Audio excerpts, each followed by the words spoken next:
This wild system power fantasy starts when demonic invaders suddenly attack our Earth, and normal weapons fail, so humans build a program to summon legendary heroes, which brings forth mythical warriors from history to save the day in battle, like King Arthur himself, who appears ready to slice through the enemy, serving as an ultra-rare fighter wielding his legendary Excalibur sword to protect humanity. Meanwhile, a group of rookie hunters is quietly moving through the dark forest. But our main character is busy celebrating his incredibly lucky gotcha pull, which immediately gets him scolded by his stealthy squadmates during the march, prompting him to quickly apologize to the veteran hunter leading their squad, who asks if this is the kid's very first mission in the field, while the veteran reflects on the 2 years of chaos since the invasion, asking if the young boy also lost his family to the monsters, which strikes a painful chord as our boy remembers his tragic past. But he refuses to let tragedy hold him back from his goals, because he has a massive dream keeping him motivated every single day, making the veteran expect some noble quest for vengeance against the demons, only for the kid to reveal his dream is collecting every gacha legend, since he desperately needs cash to pay off his heavy gaming debts, leaving the entire squad completely dumbfounded by his terrible life choices in this crisis.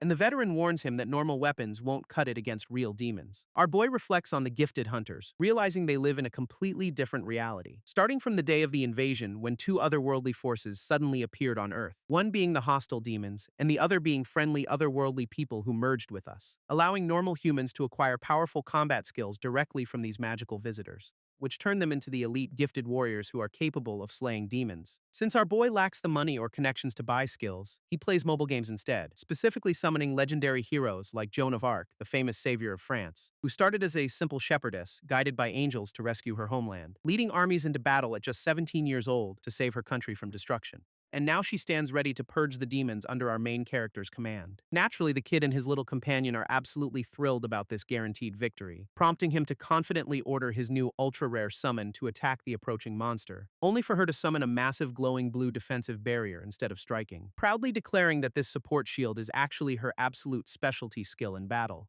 This immediately sends our boy into a panic because defensive skills completely overlap with his companion, foremost to ask if she has any offensive moves, which she happily denies, explaining that the game developers falsely advertised her as a fighter when she is actually a healer, which makes perfect historical sense since she mostly just waved a flag to inspire troops. She even points out the tiny warning text on the gacha banner confirming her support class, leaving our poor main character utterly devastated by his useless zero-damage legendary pull, while the monster laughs at Joan's useless flag and launches a vicious surprise attack, slicing right through the air to strike our main character's veteran squadmate, leaving the poor veteran hunter heavily wounded and coughing up blood on the ground. But Joan quickly steps in, reminding everyone that protecting her summoner is her top priority, immediately activating her level 3 healing magic to mend the veteran's severe injuries, instantly restoring his health in a sudden flash of brilliant light, making our boy absolutely stunned by the sheer speed of her recovery spell, as she prepares to unleash her next major defensive ability to protect them, invoking the powerful blessing of the Archangel to shield the entire party, deploying a massive level 4 barrier to block any incoming attacks.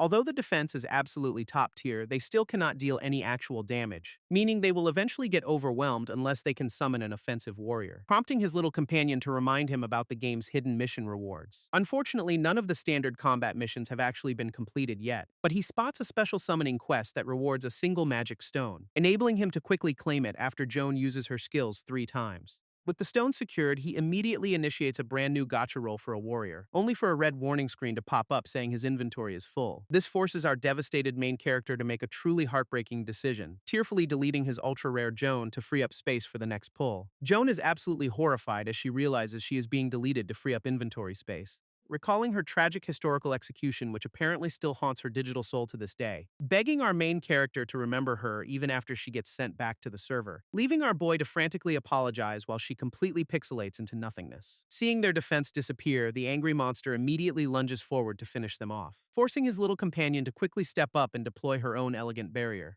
which successfully blocks the strike and earns her some major praise from our relieved hero, who wastes absolutely no time and immediately initiates his next high-stakes gacha roll, unleashing a massive glowing magic circle that fills the dark forest with bright purple light, though both of them suddenly panic over the terrifying possibility of pulling Joan all over again, since our boy fully expects the game developers to mess with him out of pure malice. But their anxiety turns into pure hype when a high-tier summon is officially confirmed. Out of the blinding flash of light, a massive and powerful silhouette slowly begins to emerge, revealing a legendary warrior clad in a lion pelt and holding a giant wooden club, who is officially revealed to be the ultra-strong Greek fighter Hercules himself, leaving our main character and his companion completely starstruck by this legendary pull. as our boy confidently orders his new powerhouse to absolutely demolish the attacking monster, prompting the mighty hero to lock his eyes onto the target with absolute focus, while a blazing aura of fire erupts around him to signal his battle readiness, sending his massive club flying high into the air as the ultimate beatdown begins. Monster is terrified, realizing this new summon possesses magic far stronger than the previous healer,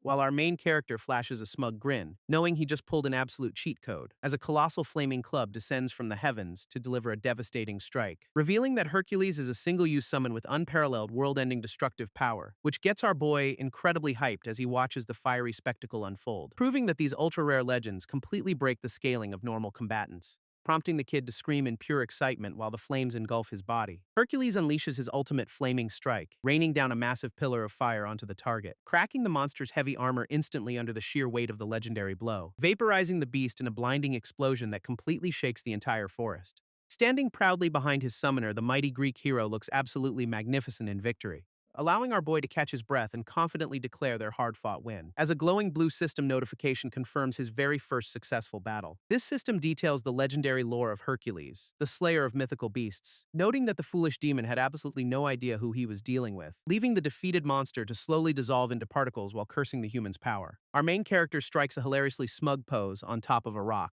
basking in the absolute awe of the onlookers who witnessed this insane display, before he casually steps on the shattered remains of the demon's armor to celebrate, while he and his companion jump for joy over the incredible power of Hercules. Having used his single-use ultimate skill, the mighty Hercules bids them farewell and returns to the server, but their celebration is cut short when they realize their item box and magic stones are completely full, which sends our boy into tears of joy because he can finally pay off his heavy gaming debts. Soon after, they arrive in the bustling Okashi area, a major terminal station heading toward North Kanto, where the streets are filled with survivors trying to rebuild their lives after the chaotic demonic invasion, and our boy happily counts his massive earnings from selling off all the loot they just gathered, while proudly showing off the 2 extra magic stones he kept in his pocket for future summons. Clutching her share of the cash, the companion wonders if this is enough to return to her homeland, prompting our main character to ask if she really wants to go back to the kingdom of Gunma, warning her that the dangerous Saitama area on the way there is absolutely crawling with hostile demons, luckily pointing out a safe railway line running directly from Ikebukuro straight to Takasaki,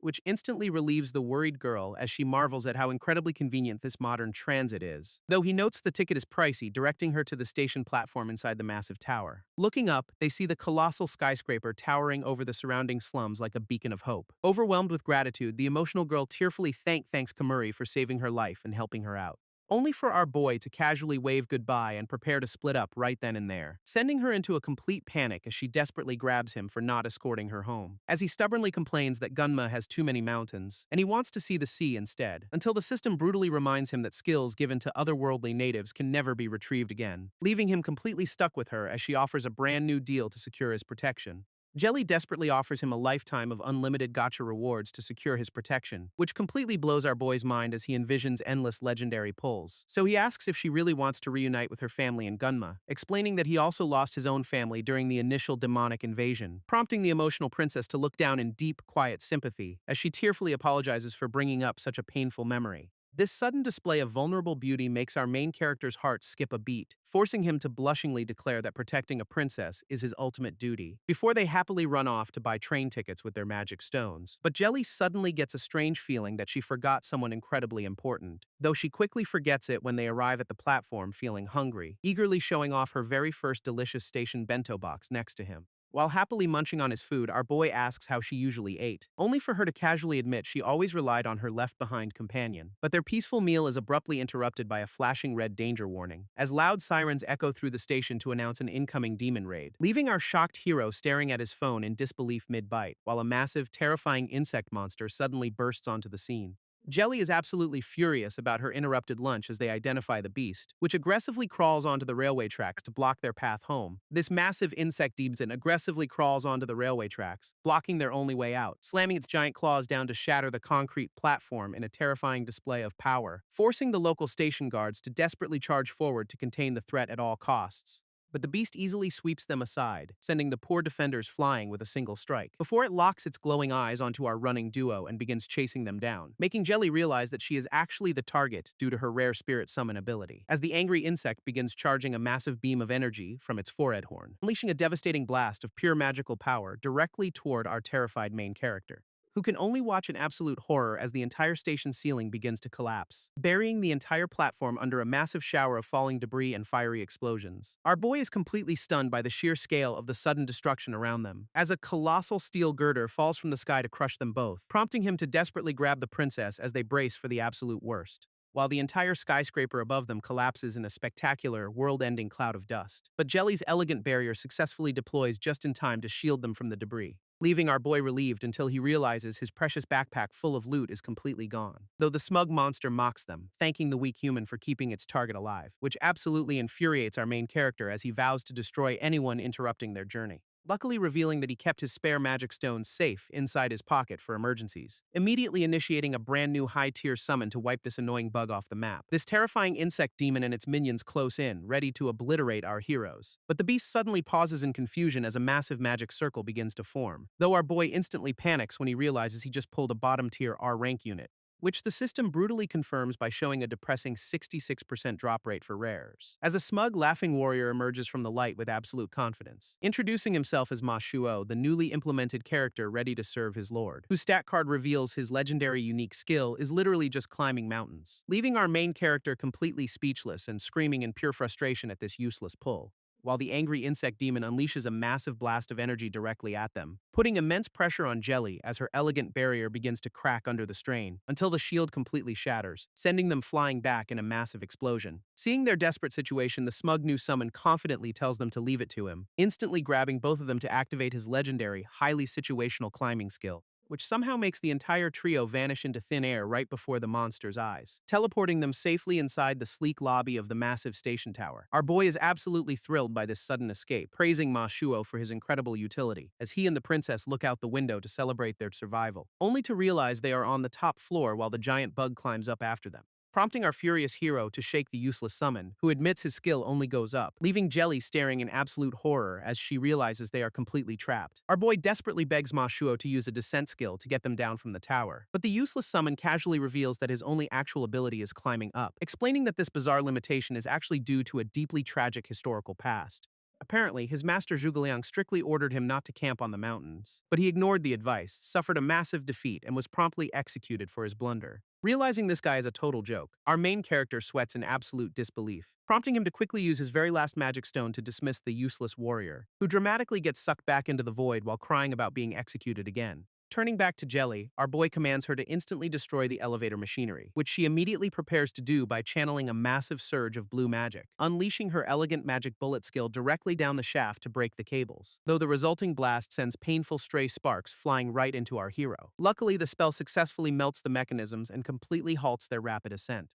bringing the elevator to a grinding halt right at the 50th floor. Our boy celebrates their temporary safety, thinking they finally bought themselves some time, only to hear a terrifying scratching sound coming from the glass window behind them, revealing the massive insect demon scaling the outside of the skyscraper like a nightmare, sending both of our heroes into a complete panic over this insanely unfair cheat, as the monstrous beast aggressively slams its giant claw right through the glass, shattering their only defense and forcing them into a desperate corner with nowhere left to run. This massive insect demon shatters the glass, lunging directly at our terrified heroes, sending them both scrambling backward as they desperately try to find a way to survive, prompting the panicked princess to scream at him to pull another legendary unit from his pocket, only for our boy to realize in absolute horror that there is a massive hole in his pants, which was accidentally scorched by the stray sparks of Jelly's elevator-destroying magic bullet earlier. But the princess suddenly notices one of their dropped magic stones lying on the floor, unfortunately leaving it completely out of reach right beneath the giant monster's terrifying legs, before the beast's glowing eyes lock onto her and it instantly lashes out with its tentacles, snatching the screaming girl right out of the air before our hero can even react, wrapping her up tightly as it boasts about delivering her rare summoning skill to its master, threatening to piercing her brain with a sharp needle to extract the power directly, forcing our boy to desperately yell that her skill already belongs to him now, which makes the confused insect pause to mock the sheer impossibility of his claim, while the captured princess looks down in shame, remembering her royal pride and status, recalling how harshly she had treated him by calling him a mere passing native, and demanding that a lowly commoner like him should never even speak her name. Though our main character is still completely determined to secure his dream of unlimited gacha spins, a sudden shift in his gaze reveals a much deeper resolve taking over, because more than any legendary rewards or game mechanics he could ever obtain, He simply refuses to abandon his companion after seeing her genuine happy smile. Our boy charges forward, screaming about the sacred bond of sharing a station bento box together, which deeply touches the crying princess as she tearfully calls out his name in gratitude, even though he knows he is just a common native compared to her royal status. But that simple meal was more than enough to make him risk his entire life, prompting the emotional princess to scream his name again as he sprints toward the danger, suddenly pointing to the sky and shouting that the Defense Force's kamikaze drones have arrived, completely distracting the giant insect demon as it looks up in sheer confusion, giving Kamuri the perfect opening to slide right under its massive legs like a pro, successfully snatching the dropped magic stone off the floor in a clean, heroic sweep, leaving the bamboozled monster to realize it just got completely played by a mere human, who proudly holds up the glowing blue stone and declares it is time to break it, instantly crushing the magical crystal in his fist to unleash its raw, untapped power, as a massive glowing pink magic circle begins to manifest directly above his head, releasing an absurd amount of magical energy that sends shockwaves throughout the entire room. While the bound princess panics, dreading the return of that annoying, useless warrior, but Komori confidently explains that the drop rate for that specific unit is currently 0, because they are currently pulling from a beginner trap table with incredibly high rates, praying for a high-tier attack unit as the summoning circle flashes with brilliant light, sending a blinding blue aura erupting from his hand to signal an ultra-rare pull, revealing a legendary shadow-shrouded warrior ready to completely dominate the battlefield and save the day. This legendary UR rank warrior emerges from the brilliant light, introducing himself as King Arthur, which instantly makes the captured princess swoon over how incredibly elegant and handsome he is, prompting our boy to proudly introduce him as the ultimate face of the entire game, explaining that he was the greatest Knight King of Britain who led the Knights of the Round Table, achieving countless legendary feats that made him an absolute myth among myths, though his glorious kingdom eventually fell to ruin due to tragic internal strife, forcing him to depart for the fairy realm until his promised return. But right now, the chivalrous knight turns his attention to the captured princess, promising to rescue her immediately and telling her to rest easy under his protection, though the giant insect demon just laughs, calling him a weak native king, as it charges up a massive world-ending blast of energy to obliterate them, leaving our boy in a total panic while the calm knight assures him everything is fine, instantly preparing to unleash his legendary hidden skill to turn the tides, activating Excalibur's sheath to summon a massive, glowing magical barrier around them, which completely nullifies the monster's devastating attack and leaves our main character absolutely speechless, until the system reveals his only weakness is actually his terrifying Yandere sister. But pushing that weird detail aside, our duo charges forward to save the princess, prompting the furious insect demon to lash out with its giant glowing tentacles, which our boy easily slices to pieces with a series of incredibly fast sword strikes, clearing the path for King Arthur to draw his legendary blade and finish this fight once and for all. King Arthur charges forward, slicing through the giant insect's defenses to reach the captured princess, catching her in a smooth bridal carry while our boy celebrates their successful rescue, who immediately prepares to unleash Arthur's ultimate unique skill to finish the fight, leaving the terrified insect demon to panic as it realizes it stands absolutely no chance, as our hero swings the legendary blade with absolute fury to protect his companion, unleashing the legendary Excalibur in a massive blinding beam of pure magical energy, which completely vaporizes the giant insect demon in a single devastating strike that shakes the tower, blowing off the entire top half of the massive skyscraper in a spectacular explosion, prompting the remaining enemy minions to scream in terror and order a full retreat, allowing our victorious heroes to celebrate their hard-fought win amidst the smoking ruins, though our boy instantly panics when he realizes the stingy boss dropped absolutely zero loot, forcing him to suggest digging through the massive piles of rubble to find his backpack. But Arthur politely explains that using his sword to clear the debris would vaporize everything, meaning his precious magic stones are officially lost forever under the sealed, collapsed ruins. Sometime later, the group arrives at the temporary station just as the steam train prepares to depart, leaving our broke protagonist crying tears of pure despair over his completely empty pockets. Though Jelly cheerfully points out that storing Arthur in his phone saved them a ticket fare, which doesn't help his hunger as he desperately tries to offer her cheap cricket crackers, prompting the princess to ask if his device can still connect to the servers in Saitama, as our boy confidently confirms thanks to the Regional Defense Force's special high-tech antennas. Munching on her snack, the princess is completely baffled by the concept of military game antennas, but she quickly cheers up, hoping the handsome knight can escort them all the way to Gunma, which immediately prompts our blushing hero to deny being incredibly jealous of the legendary warrior, though they quickly distract themselves by marveling at the beautiful horizon from their speeding train. Suddenly, a creepy glowing smile manifests in the darkness to mock their foolish escape from Tokyo,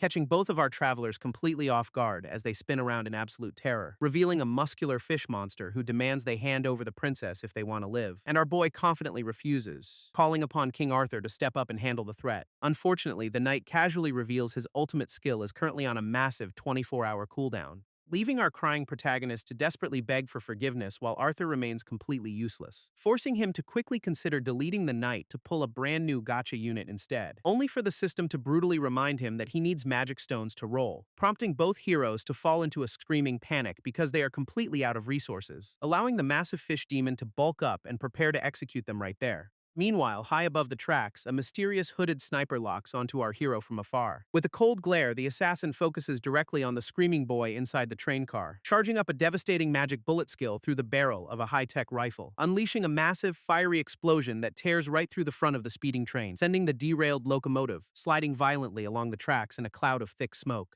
As another powerful magical blast erupts to completely seal their chaotic and dangerous fate, our boy carries the princess out of the smoke, thanking her elegant magical barrier for saving their lives. But he quickly realizes the massive explosion actually took out the terrifying fish monster instead, leaving nothing but a smoking pair of legs behind in the middle of the ruined tracks. As Kamuri happily runs over to collect the dropped magic stone, another sudden blast cuts him off, sending our hero flying through the air in a panic as the ground erupts behind him, forcing the duo to scramble for their lives while a barrage of magical projectiles rains down, until a mysterious hooded assassin descends from the sky, cursing them for constantly running away, landing gracefully on the tracks before coldly declaring they are here to assassinate Kamuri, which leaves our completely baffled protagonist demanding to know who this random attacker even is, only for the assassin to casually explain that their previous shot was actually meant for him, prompting our boy to yell that hitting the fish demon instead was just incredibly bad aim, though the stubborn sniper ignores him, firing another blast while complaining about running out of mana, while Kamuri easily dodges the incoming attacks, repeatedly mocking the assassin's terrible accuracy, before the frustrated shooter creeps right up to his face to try a point-blank shot,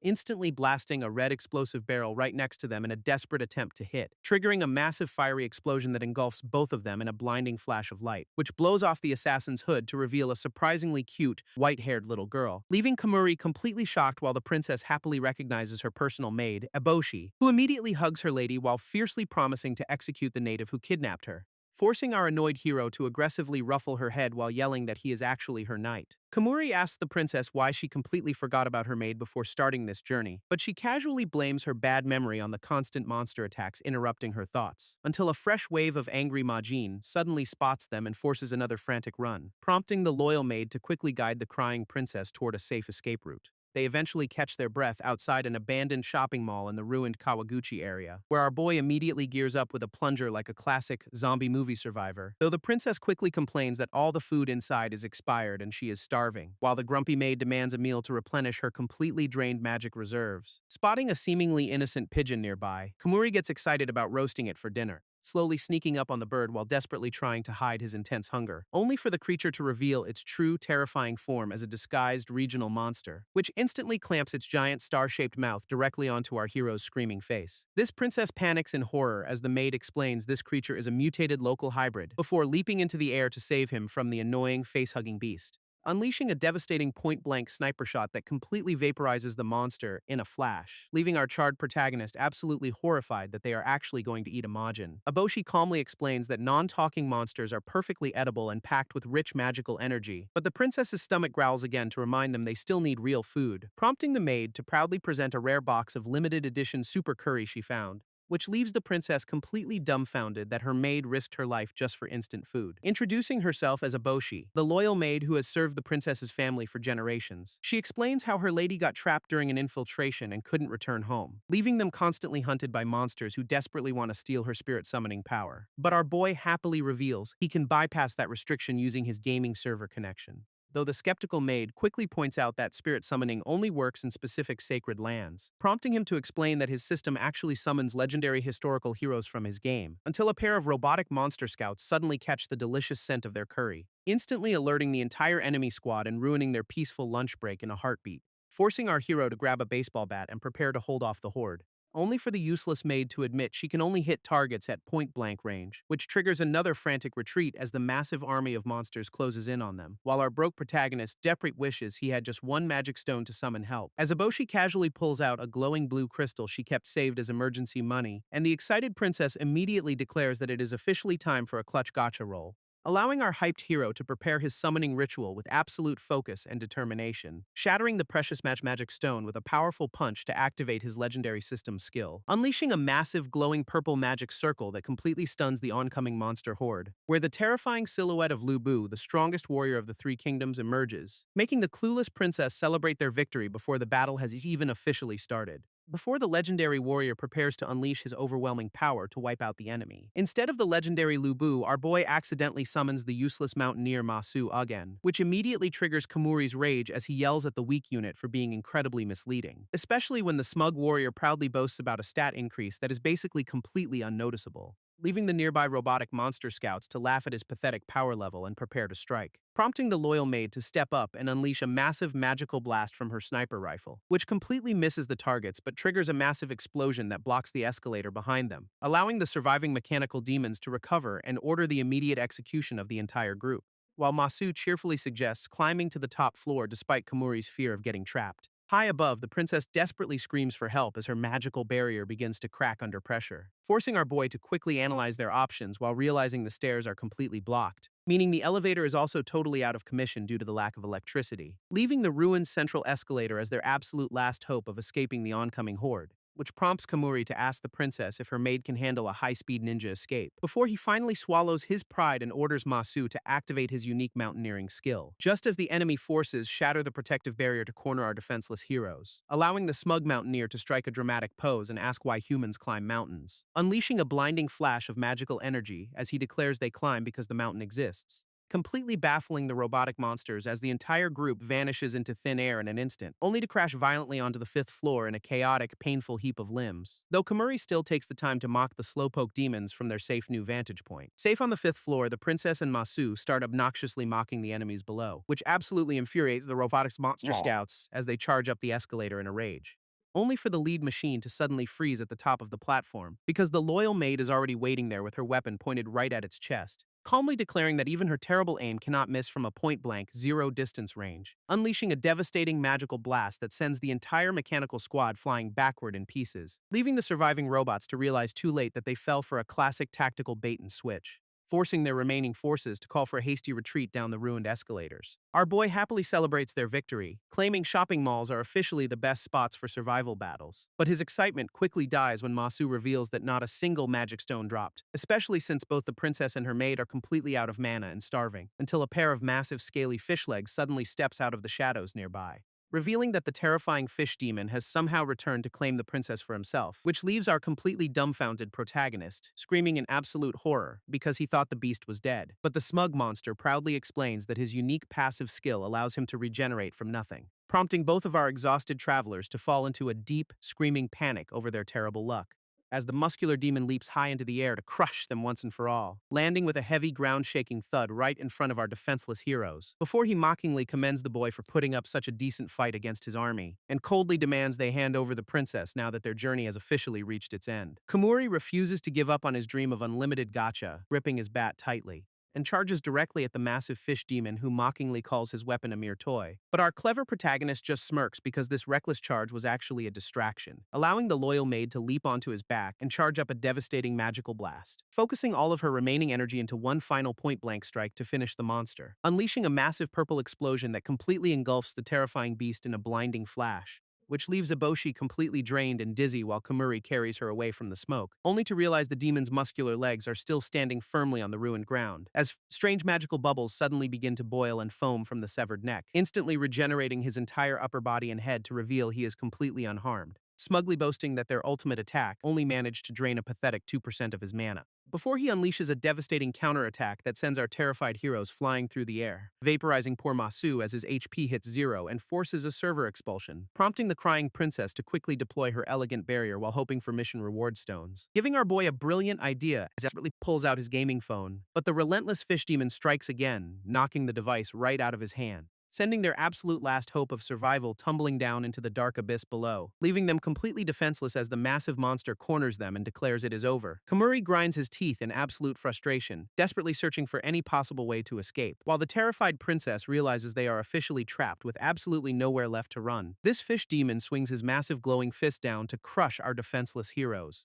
But just as he prepares to deliver the final devastating blow to end their journey, a group of heavily armed soldiers suddenly crashes through the glass ceiling to intervene, shouting that defeating this high-level Majin will finally secure their promotion to S rank, which immediately fills our terrified protagonists with immense relief as they realize they are saved. This arrogant fish demon simply sneers at the newcomers, completely dismissing their human abilities, and lunges forward to crush the stylish blonde leader who is dangling from a rope, only for the calm commander to casually point two gloved fingers directly at his target, activating a powerful gravity skill that instantly drags the massive beast down toward the floor, slamming him into the concrete with a ground-shaking force that shatters the surrounding tiles, leaving the heavy monster completely pinned down and unable to lift his scaly head. This smug commander proudly boasts about his impressive record as an elite A-rank ability user, while his B-rank partner steps up to unleash his own specialized restraining technique, conjuring glowing magical chains that tightly lock the struggling demon flat against the ground, until the slippery beast suddenly sheds his outer skin to reveal a creepy pink form, declaring that he has already analyzed their abilities and will make a tactical retreat,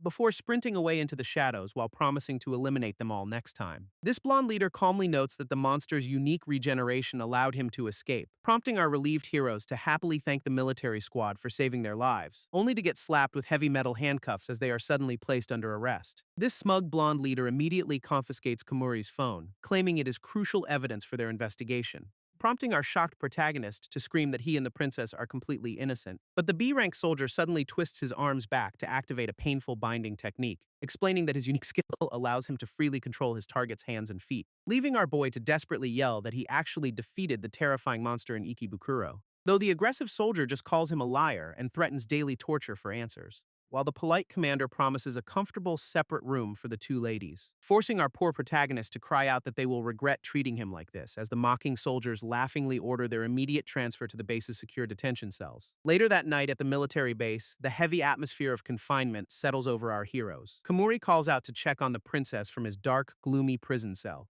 while venting his absolute frustration about the arrogant pay-to-win players who interrogated him. But the sweet princess gently cuts in to thank him for protecting her loyal maid, which completely catches our young hero off guard as he stares back in silence, prompting him to admit that dragging her into this mess was entirely his own fault, until the blushing princess suddenly looks down and nervously starts to ask a personal question, wondering if she can officially appoint him as her personal knight once they reach Gunma, before she frantically waves her hands to clarify she does not mean anything romantic, only for our dense protagonist to casually reply that they are already great friends, leaving the flustered princess with a racing heart as she realizes her feelings are growing. Komuri is panicking because his precious gacha login streak is about to break at midnight, and he starts shaking violently from severe withdrawal symptoms inside his dark cell. But the loyal maid suddenly appears upside down to hand him his confiscated phone, saving his daily streak while he realizes they still do not have any mission stones, prompting Eboshi to proudly reveal a massive bag of magic stones she swiped from the guards, which completely shocks the princess even though Komuri explains they need them to fight the Majin,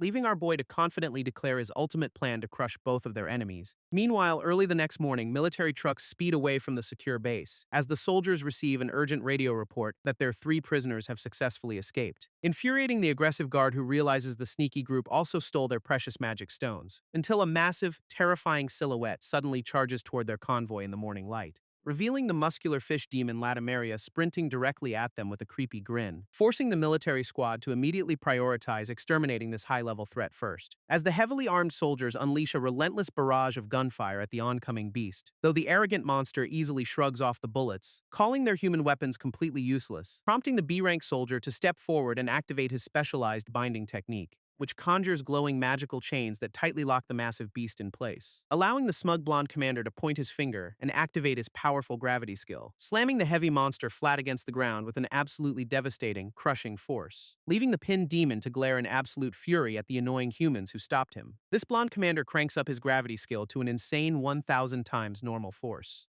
forcing the massive fish demon to writhe in agony as his bloodshot eyes nearly pop out, before a massive explosion rocks the battlefield, leaving the soldiers wondering if they finally finished him. But the slippery beast instantly breaks free and leaps away to regenerate his damaged body, smugly boasting that their combined ultimate attack only drained a pathetic 2% of his mana, which completely terrifies the elite squad as they realize they must keep attacking to survive, though the furious monster simply charges right past them, telling the annoying humans to get lost, leaving the confused soldiers to realize too late that the beast is actually hunting someone else. Deep in the dark alleyways, the terrifying fish demon corners the hooded princess all by herself, evilly declaring that she will not escape his clutches this time before he takes her brain. But he quickly notices our clever protagonist is missing, wondering if she was used as bait. which makes the arriving military squad absolutely disgusted by Kamuri's seemingly cruel and heartless tactics. Poor Zeri is actually crying under her hood, furiously cursing our boy for throwing her out. As we flash back to earlier that morning when their getaway jeep sped toward the border, where Kamuri warned his companions that the dangerous demon army was heavily guarding the entire area, prompting him to lay out a highly strategic plan to deal with their relentless pursuer,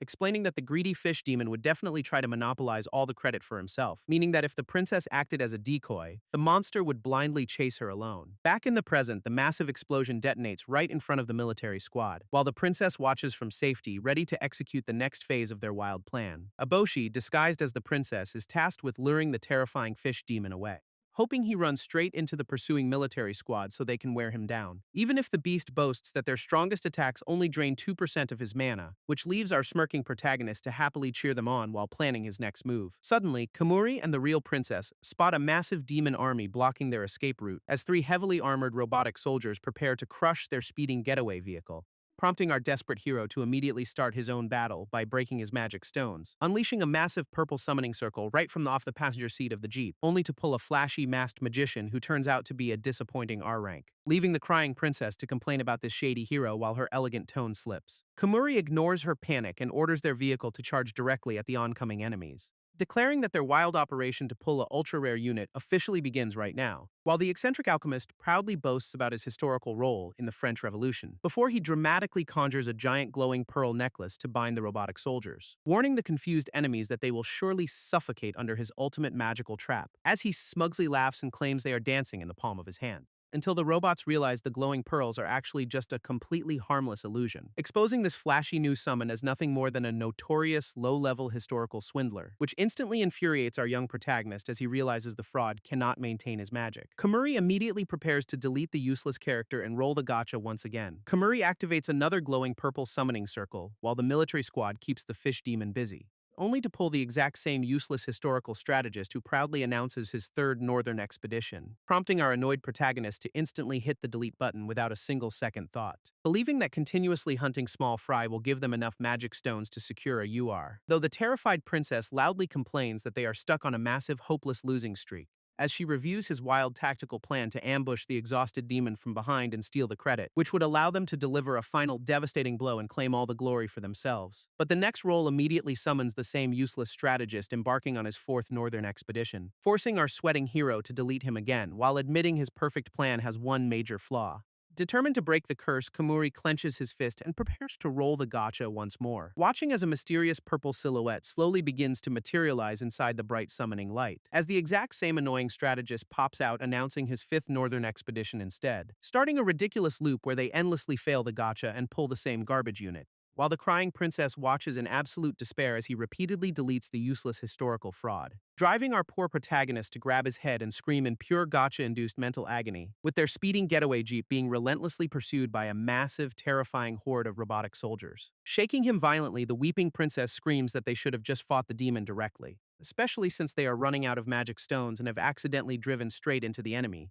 crashing their vehicle right back onto the main battlefield where the military squad is fighting the demon, leaving the shocked blonde commander to realize our chaotic heroes just dragged the entire demon army here. Latimeria is furious that his robotic troops didn't wait, but orders them to attack anyway, while the terrified princess screams that their getaway vehicle has officially run out of abasas, leaving our desperate protagonist to realize they will be completely wiped out without a lucky pull. As Aboshi watches from above, realizing they have absolutely no way to escape the oncoming horde, she immediately fires her weapon to cover them, yelling at Kamuri to hurry up and roll, though the massive explosion ends up blasting our poor heroes as well, prompting loud complaints, pinning both of them face down on the dirt, utterly defeated by their terrible gacha luck. Desperate for a miracle, Kamuri frantically searches his system screen for any possible way out, until his eyes suddenly widen in absolute shock at a brand new notification on his screen, revealing a limited-time Gorilla Gacha event with a massive 3x drop rate for fighter classes, which he excitedly explains to the highly skeptical princess as he prepares his final magic stone. Praying for an ultra-rare unit, our boy confidently activates the summon with everything on the line, triggering a massive blinding pillar of golden lightning that completely rocks the entire battlefield, as a wild, booming laugh echoes from the center of the intense electrical storm, introducing a powerful, red-haired warrior who is absolutely thrilled to finally enter the real world. This system confirms he just pulled a legendary UR rank fighter named Raijin Thor.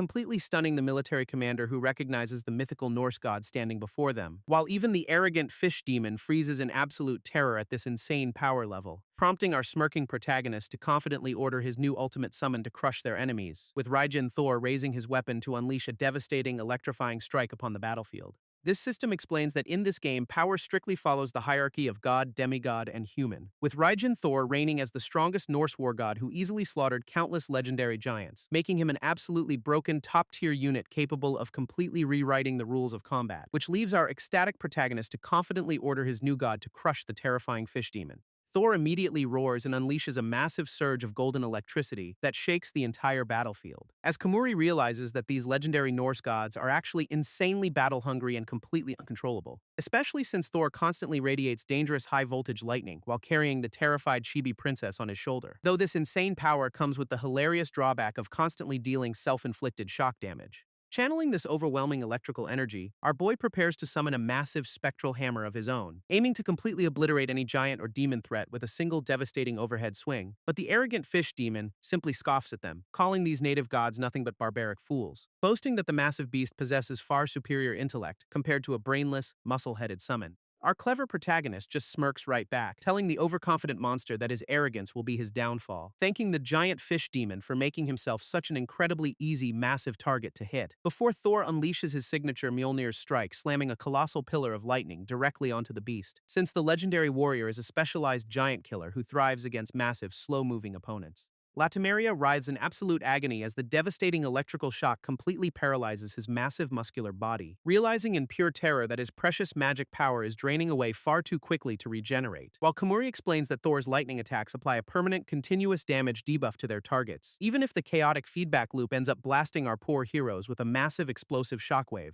Latimeria struggles against the overwhelming electrical current, unable to break free from the god's grip, realizing in absolute horror that his massive mana pool has already plummeted below half, while our smug protagonist casually explains the mechanics of high-tier cooldowns and mana consumption, leaving the confused fish demon to wonder what kind of insane strategy they are pulling, before Kamuri reveals that all of Thor's previous strikes were actually just basic attacks. This shocking revelation terrifies the giant beast as he senses an absurdly destructive power charging up, though the battle-crazy war god proudly declares that his summoner's safety is not his concern, screaming with absolute joy while our poor protagonist gets violently shocked on his shoulder, as Kamuri grits his teeth to activate the legendary god's ultimate unique skill. A colossal pillar of golden lightning called Mjolnir's shock completely obliterates the entire battlefield, vaporizing the massive fish demon's body in a blinding flash of pure electrical energy, with nothing left but a single severed hand plopping onto the dusty ground, which allows our greedy hero to happily scoop up a massive pile of rare magic stones. Meanwhile, the blonde commander realizes too late that they were completely used as decoys, especially since Kamuri is already evilly celebrating his massive haul of loot in the background, until a sudden wave of intense pain makes our smug protagonist freeze in terror, realizing that the continuous shock damage from Thor is actually about to kill him. This panicked princess quickly forces the sulking war god back into his card box, saving our boy's life just in time to hear he has been promoted to S rank, prompting the greedy kid to instantly wonder what kind of legendary rewards he will get. Kamuri casually dismisses the princess as a cringy cosplayer, handing her some magic stones to shut her up, which leaves the crying royal desperately hiding her identity while her tiny companion suggests murdering our protagonist, before the blonde commander steps up to angrily accuse Kamuri of using them all as bait, pointing out that the chaotic kid has also piled up serious charges of desertion and theft. Our smug protagonist simply laughs it off, demanding some proper respect now that he is officially S rank, which completely infuriates the hot-headed soldier who immediately challenges him to a duel for the stones, prompting Kamuri to greedily accept the challenge on the condition that he wins all their loot, even though the stressed commander tries to shut down the unsanctioned fight after their near-death experience. Ignoring his boss, the angry soldier pulls out the severed demon hand to use as a weapon, instantly making our money-hungry hero drool over how much that rare monster part will fetch on the black market, as the soldier fuses the creepy demon limb onto his own arm to unleash his control-type skills. While the panicked commander warns him that playing with dead demon parts is an incredibly stupid idea, this reckless soldier leaps into the air for a strike while Kamuri casually stares at his phone, unleashing a binding spell to lock our protagonist in place before he can summon any help, which leaves our trapped hero to loudly complain about this blatant cheating as his phone drops away, allowing the overconfident soldier to close in for what he believes will be the final blow. Suddenly, the fused demon arm reacts violently, bursting with a massive surge of unstable magical energy, as the severed limb absorbs the nearby magic stones and begins to rapidly mutate back to life. forcing the horrified commander to realize the monster is actively feeding on the soldier's own mana, leaving the sweating fighter completely powerless as the revived demon arm refuses to obey his commands. This severed demon arm violently mutates, absorbing the soldier's mana and reviving the terrifying fish demon, who mocks the humans for their foolish infighting as he fully regenerates his massive body, leaving our shocked protagonist and the terrified princess to stare in absolute disbelief at this disaster, while the weeping soldier begs his commander for forgiveness, offering to sacrifice himself to save his squad. Clutching Kamuri's arm, the crying princess desperately begs our greedy hero to save the foolish man, prompting a heavy sigh from our annoyed protagonist who reluctantly agrees to bail them out again,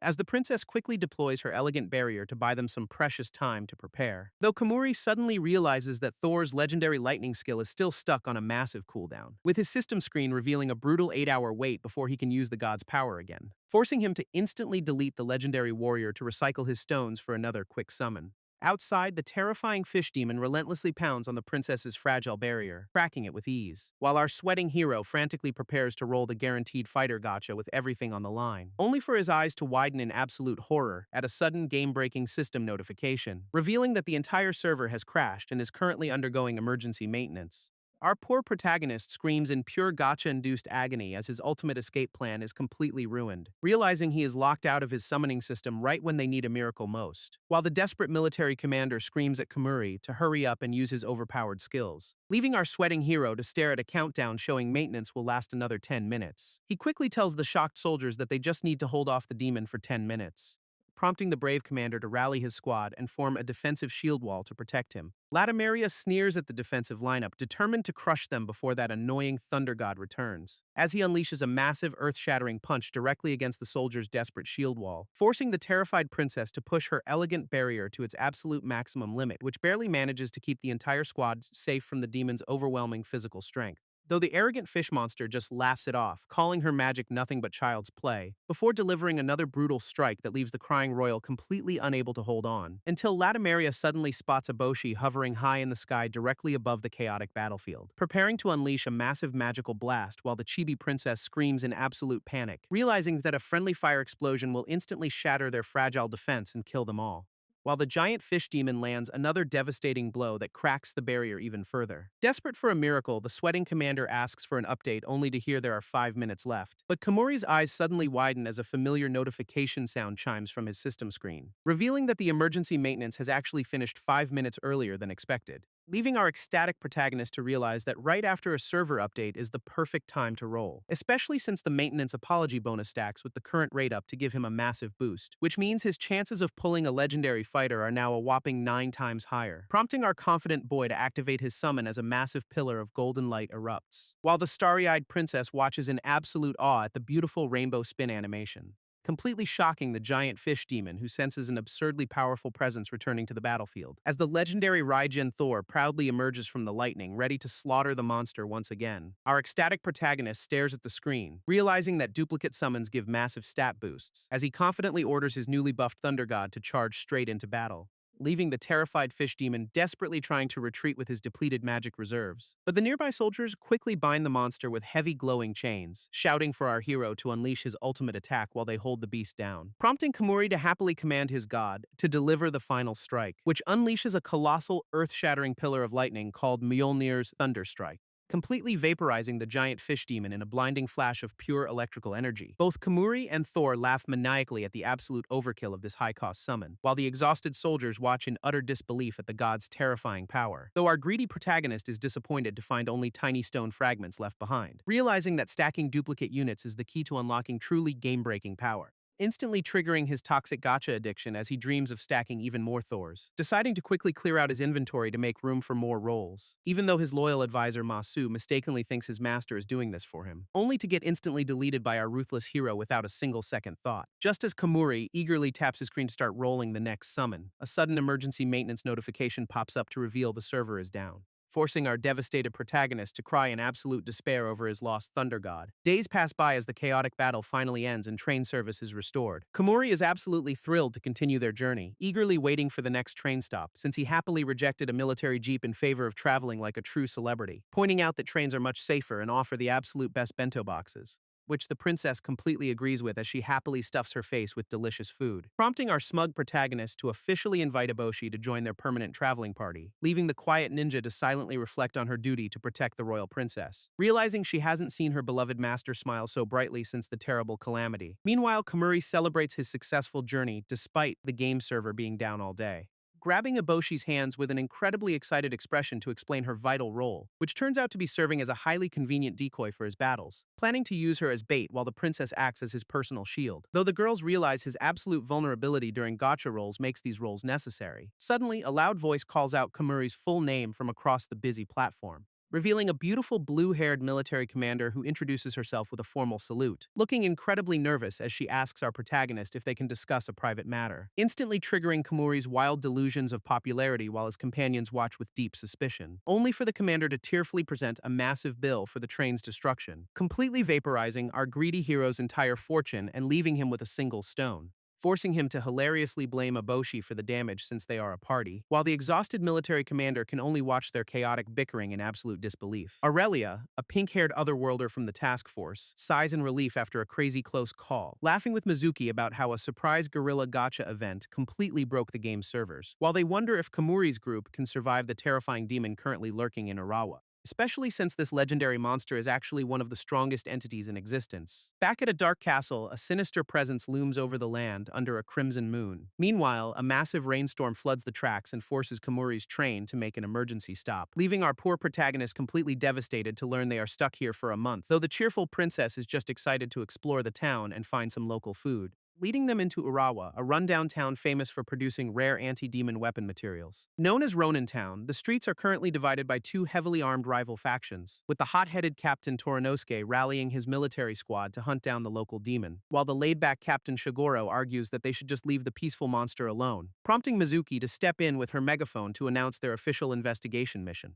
She nervously begs them to get along while explaining they are searching for a hidden mineral vein, which instantly triggers the extreme greed of both captains as they hear about the treasure, causing Torinosuke to immediately order his men to crush their rivals and claim the vein. As Shigoro rallies his own warriors to prevent the military from hoarding all the wealth, a chaotic street brawl erupts instantly, completely ignoring Mizuki's desperate warnings about the awakening demon, until a familiar voice suddenly calls out to the stressed commander from across the street, revealing Kamuri and his companions waving happily, ready to drag her into their next wild adventure. Mizuki casually mentions that she arrived safely by using the still-operating military railway, sending our poor protagonist into a spiral of absolute despair over his wasted fortune, while the princess quickly deploys her barrier to protect them from the chaotic street brawl, prompting the desperate commander to beg Kamuri to use his final magic stone to stop the fight, which triggers a massive pillar of light as he summons the legendary King Arthur, only for the legendary warrior to emerge looking completely depressed about his stolen queen. But before our hero can even process this bizarre summon, a sneaky red-haired girl appears, delivering a sudden and incredibly painful kick directly to our poor protagonist's backside, introducing herself as Ginka, a highly aggressive ability user from the rival Torinosuke unit, who loudly declares that this entire town is her personal turf to protect, forcing the crying hero to desperately order his new summon to punish the brat. Arthur suddenly turns around with a terrifyingly dark aura, warning Kamuri to watch his mouth, prompting our sweating protagonist to quickly apologize and beg him to just attack the crowd, as the legendary king raises his glowing sword to lecture everyone about the dangers of infighting, before unleashing a massive sweeping shockwave that instantly blows away the brawling soldiers, giving our boy an absolute thrill over this display of pure, unadulterated physical strength, though he quickly realizes that Ginka has completely vanished using a high-level stealth skill, reappearing right behind him with a cheeky grin to catch him completely off guard, landing another brutal kick that sends our screaming protagonist flying through the air, making him completely helpless against an invisible opponent he cannot even see. Kamuri is absolutely furious, threatening to unleash Excalibur's wide-area attack to turn Ginka into ashes. But a nearby soldier suddenly warns Ginka that their rivals are already heading for the mountains, prompting the cheeky red-haired girl to quickly wave goodbye and vanish into thin air, leaving our sore protagonist to desperately nurse his bruised backside while pretending he let her off, though he quickly faceplants onto the dirt because he spent his very last stone on Arthur, until the grateful commander steps in to offer him a delicious fried rice bento box, instantly reviving our greedy hero who starts celebrating his sudden popularity like a total idiot, confidently bragging to Mizuki that this legendary Urawa Majin won't stand a single chance against him. while a mysterious voice from the shadows warns them to ignore the terrifying Demon King, just as a gorgeous pink-haired military officer gracefully arrives to apologize for being late. Our starstruck protagonist immediately blushes, convinced that a literal angel has descended from the heavens, only for Mizuki to casually drop the devastating bomb that Aurelia is actually a boy, sending Kamuri into a hilarious existential crisis as his heart starts unlocking some very questionable doors. Though the pretty noble quickly shifts his attention to the princess's incredibly fancy outfit, asking if she hails from a ridiculously named countryside kingdom to her absolute horror, triggering a massive fit of laughter from Kamuri while the embarrassed royal cries in despair, before Aurelia hands our broke protagonist a massive bag of gold as a reward, which instantly triggers a system notification revealing that his personal preferences have been slightly distorted. Meanwhile, the scene shifts to a massive, ominous castle looming over the dark mountains, where the terrifying Arawa Majin sits on his throne, amused by the foolish humans below. A messenger pigeon delivers the terrifying Demon King's orders to capture Royal Princess immediately, while the aggressive Ginka sneaks into his dark castle to claim his head instead, launching a surprise knife attack from the shadows to take down the legendary monster, only for the powerful demon lord to effortlessly block her strike without even turning around, leaving the red-haired assassin completely stunned by his terrifyingly fast reaction speed, as he casually grabs her wrist and stares her down with absolute composure, forcing Ginka to desperately ask how he managed to see through her perfect stealth, which he smugly explains is due to his ability to detect soundwave vibrations. He commends her bravery for infiltrating his castle but tells her she should just leave, tossing her aside like a rag doll because he has urgent business to attend to, prompting the proud girl to furiously accuse him of mocking her after his easy victory, until she looks directly into his eyes and feels a sudden wave of pure terror, realizing he will instantly end her life if she dares to take another step. Gritting her teeth in absolute frustration, Ginka can only watch him walk away in silence,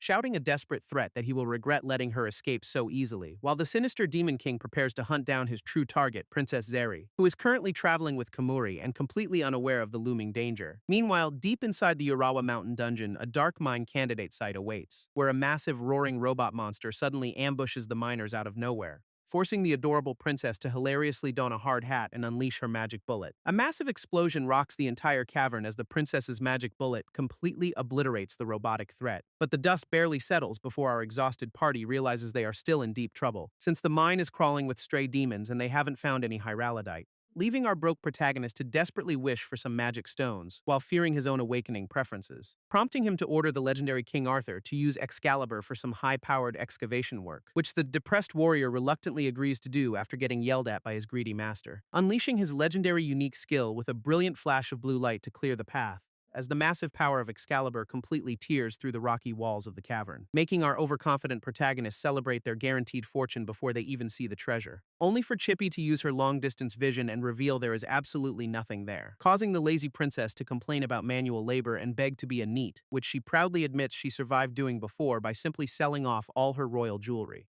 until a sudden bright glow from the shadows catches our protagonist's attention, revealing the sneaky red-haired Ginka, who looks completely terrified and out of breath, forcing our broke protagonist to immediately accuse her of trying to steal their non-existent mineral vein, though she quickly shuts him down to warn them that the Demon King is already here, pointing a warning finger at them to run for their lives if they want to survive, before a massive crimson explosion suddenly erupts deeper inside the dark mineshaft, leaving the entire cavern completely empty as our terrified group instantly flees the scene. Back in town, Kamuri casually suggests they just hide in a local inn to avoid the danger. Kamuri asks the princess what kind of person this legendary Urawa Majin actually is, but before she can even guess, a panicked soldier orders everyone to build barricades, as Shogoro's squad confidently steps up to handle the town's defense in their own way, though our boy feels totally safe knowing he still has the legendary King Arthur on standby. Suddenly, Chippy screams a warning as a massive, terrifying magical power rapidly approaches the town, revealing a pair of glowing red eyes lurking within a swirling vortex of dark energy, which instantly unleashes a violent shockwave that sends the local soldiers flying through the air,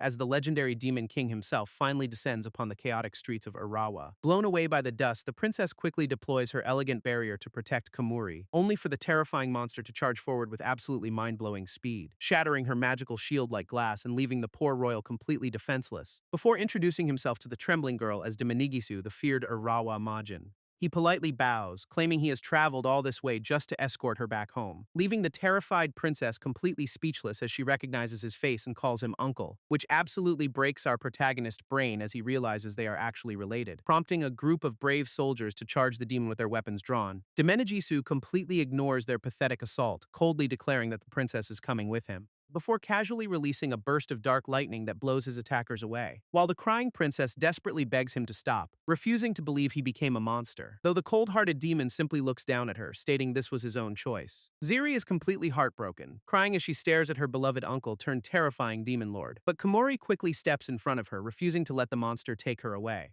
prompting our brave protagonist to immediately order his legendary summon to launch a fierce counterattack. As Arthur unleashes his legendary British swordsmanship with a massive, glowing swing of his blade, aiming a powerful strike directly at the smug demon lord who refuses to back down, while the legendary king roars with absolute fury as he pushes his physical limits, though the incredibly fast demon lord easily dodges every single slash without breaking a sweat, mockingly telling the legendary warrior that his physical attacks are completely useless against him, forcing our desperate hero to prepare a massive Excalibur blast to vaporize the smug villain, only to hilariously realize that his ultimate skill is still stuck on a massive cooldown, while Demenajisu casually reveals the exact coordinates of the hidden mineral vein to the soldiers, leaving the greedy human defenders completely stunned by this incredibly bizarre and unexpected reward, instantly triggering a chaotic, comedic brawl as they completely forget about the looming threat, making Komori realize he desperately needs a brand new hero with a powerful, unique skill, deciding to gamble his remaining fortune on a high-stakes gacha pull to save the day, crushing his precious magic stones with absolute determination because stones are meant to be spent, unleashing a massive, blinding pillar of rainbow light that completely illuminates the entire town, as he successfully summons the legendary UR fighter Thor to turn the tide of battle, prompting the amused demon lord to smirk at the sudden surge of incredible magical power, while our confident hero prepares to unleash a wide-area lightning attack to shock his speedy opponent. Dominagisu just smirks and uses his insane speed to create a wall of afterimages, prompting Thor to immediately unleash his ultimate lightning strike to vaporize the smug demon lord, leaving Ziri and Komori watching with bated breath as the blinding light fills the street, which initially looks like a direct hit as residual sparks crackle through the air, only for the terrifying monster to emerge completely unscathed from the smoky wreckage. Komori stands frozen in absolute disbelief that his newly summoned god-tier fighter failed, before the demon lord delivers a devastating counterattack that sends Thor crashing down, triggering a brutal system notification confirming that the legendary warrior has been completely defeated, while our shocked protagonist suddenly notices warm blood dripping onto his trembling hand. Realizing the sheer force of the shockwave has left him severely injured and bleeding, his vision begins to blur as the terrifying reality of their defeat finally sinks in, while the crying princess desperately screams his name as she gets carried away, leaving our beaten hero collapsed in a pool of blood, barely able to breathe, as the cold-hearted demon lord mocks his weakness, claiming he cannot protect anyone, before vanishing into a dark portal with the weeping royal princess in tow. Komori desperately reaches out his bloody hand, cursing his pathetic inability to stop them, screaming into the empty street for the monster to bring her back in vain, until the scene shifts to the majestic castle of Demenajisu on the outskirts, where the captured princess is surprisingly treated like royalty while feeding some white pigeons, sadly explaining that her terrifying captor is actually a distant relative and frontier marquis. Zeri remembers her uncle being super kind to her when she was a little kid, but even though he still treats her nicely, she cannot help but worry about Komori, as her uncle walks in with some cake, claiming he only wants to protect her, promising not to harm her friends as long as they do not attack his castle. Zeri confidently warns him that Komori will never stop coming for her, no matter what. Little does the demon lord know, the sneaky assassin Ginka is already hiding in the room, though he remains completely unbothered, explaining that he already sowed chaos among the humans, ensuring the local army will fight amongst themselves instead of launching a rescue mission, leaving him to mock humanity as a tragic species that always destroys itself. Heartbroken by his cold words, the poor princess can only shed a silent tear, while the white pigeons fly away, leaving her to pray for her friend's safety. Meanwhile, back in the chaotic town of Arawa, the local soldiers are on high alert when a messenger pigeon suddenly lands on our heavily bandaged protagonist's arm, carrying an urgent report from Eboshi about the princess's current location inside the castle. Reading the system message, Komori realizes the glasses-wearing demon is actually keeping her safe, but the painful truth is that this monster is still far too strong to defeat, prompting Mizuki to climb up and express her shock about Ziri's true royal identity, while she apologizes for their failure to protect her during the chaotic demon attack. Our boy gently reassures her, admitting that the defeat was entirely due to his own weakness, before letting the bird fly away as he sadly declares he is not worthy of being her knight. Mizuki eats her lunch while worrying that the Demon King will eventually find the princess, so she feeds our bandaged hero a bite while insisting they must rescue her, leaving Komori to silently chew on his food with a deeply troubled expression, though he admits he wants to save her too as they look down at the street, where the local soldiers are already screaming at each other over the demon's mineral vein, with one side arguing that rebuilding the town should be their absolute top priority, while the angry eye patch commander insists they must mine the ore to build weapons, instantly sparking a violent clash of ideals as the two leaders grab each other, before winding up their fists in absolute rage because they cannot stand each other anymore. delivering a brutal double punch that hits both of them square in the face. This instantly triggers a massive, chaotic street brawl as all the soldiers join the fight, making Mizuki burst into tears as she realizes the town has completely divided itself, which absolutely triggers our protagonist as he watches his lunch provider cry in despair, prompting him to furiously yell at the brawlers to stop making her cry, though the greedy soldiers quickly dismiss him, claiming Arawa is theirs to rule now. Realizing they are all dancing in the palm of the Demon Lord's hand, Kamuri snaps, activating a bright magic circle to put an end to this ridiculous civil war himself, summoning the R-rank sorcerer Count Cagliostro, who immediately laughs at how easily humans are fooled, boasting that humanity's rigid beliefs make them incredibly easy to manipulate with simple illusions, before floating directly over the stunned brawlers to preach the spirit of liberty and equality. Cagliostro's illusion instantly takes effect, choking the greedy soldiers with a painful imaginary necklace, making our boy laugh hysterically as he mocks them for crying over a simple trick. But their brief victory is cut short when Mizuki completely loses her mind in panic, crying that she wants to quit the army because Urawa is absolutely doomed. Suddenly, a bright flash of light interrupts her breakdown as a familiar face appears, revealing the angry red-haired warrior who screams that a brand new threat is already here, pointing directly toward the horizon where a massive, ominous red dust cloud is approaching. As the terrifying mechanical horde of the Yono demon army marches toward the town, leaving the exhausted human defenders frozen in sheer terror as they realize they cannot move. Kamuri quickly pulls up his system map, realizing the enemy timed this attack perfectly, while Mizuki weeps because their strongest reinforcement is too far away to help them. Just as a messenger pigeon delivers a brutal ultimatum demanding their immediate surrender, despair washes over the crowd as the soldiers complain about their complete lack of strength, though the red-haired girl fiercely demands total resistance while our hero remembers she was hiding,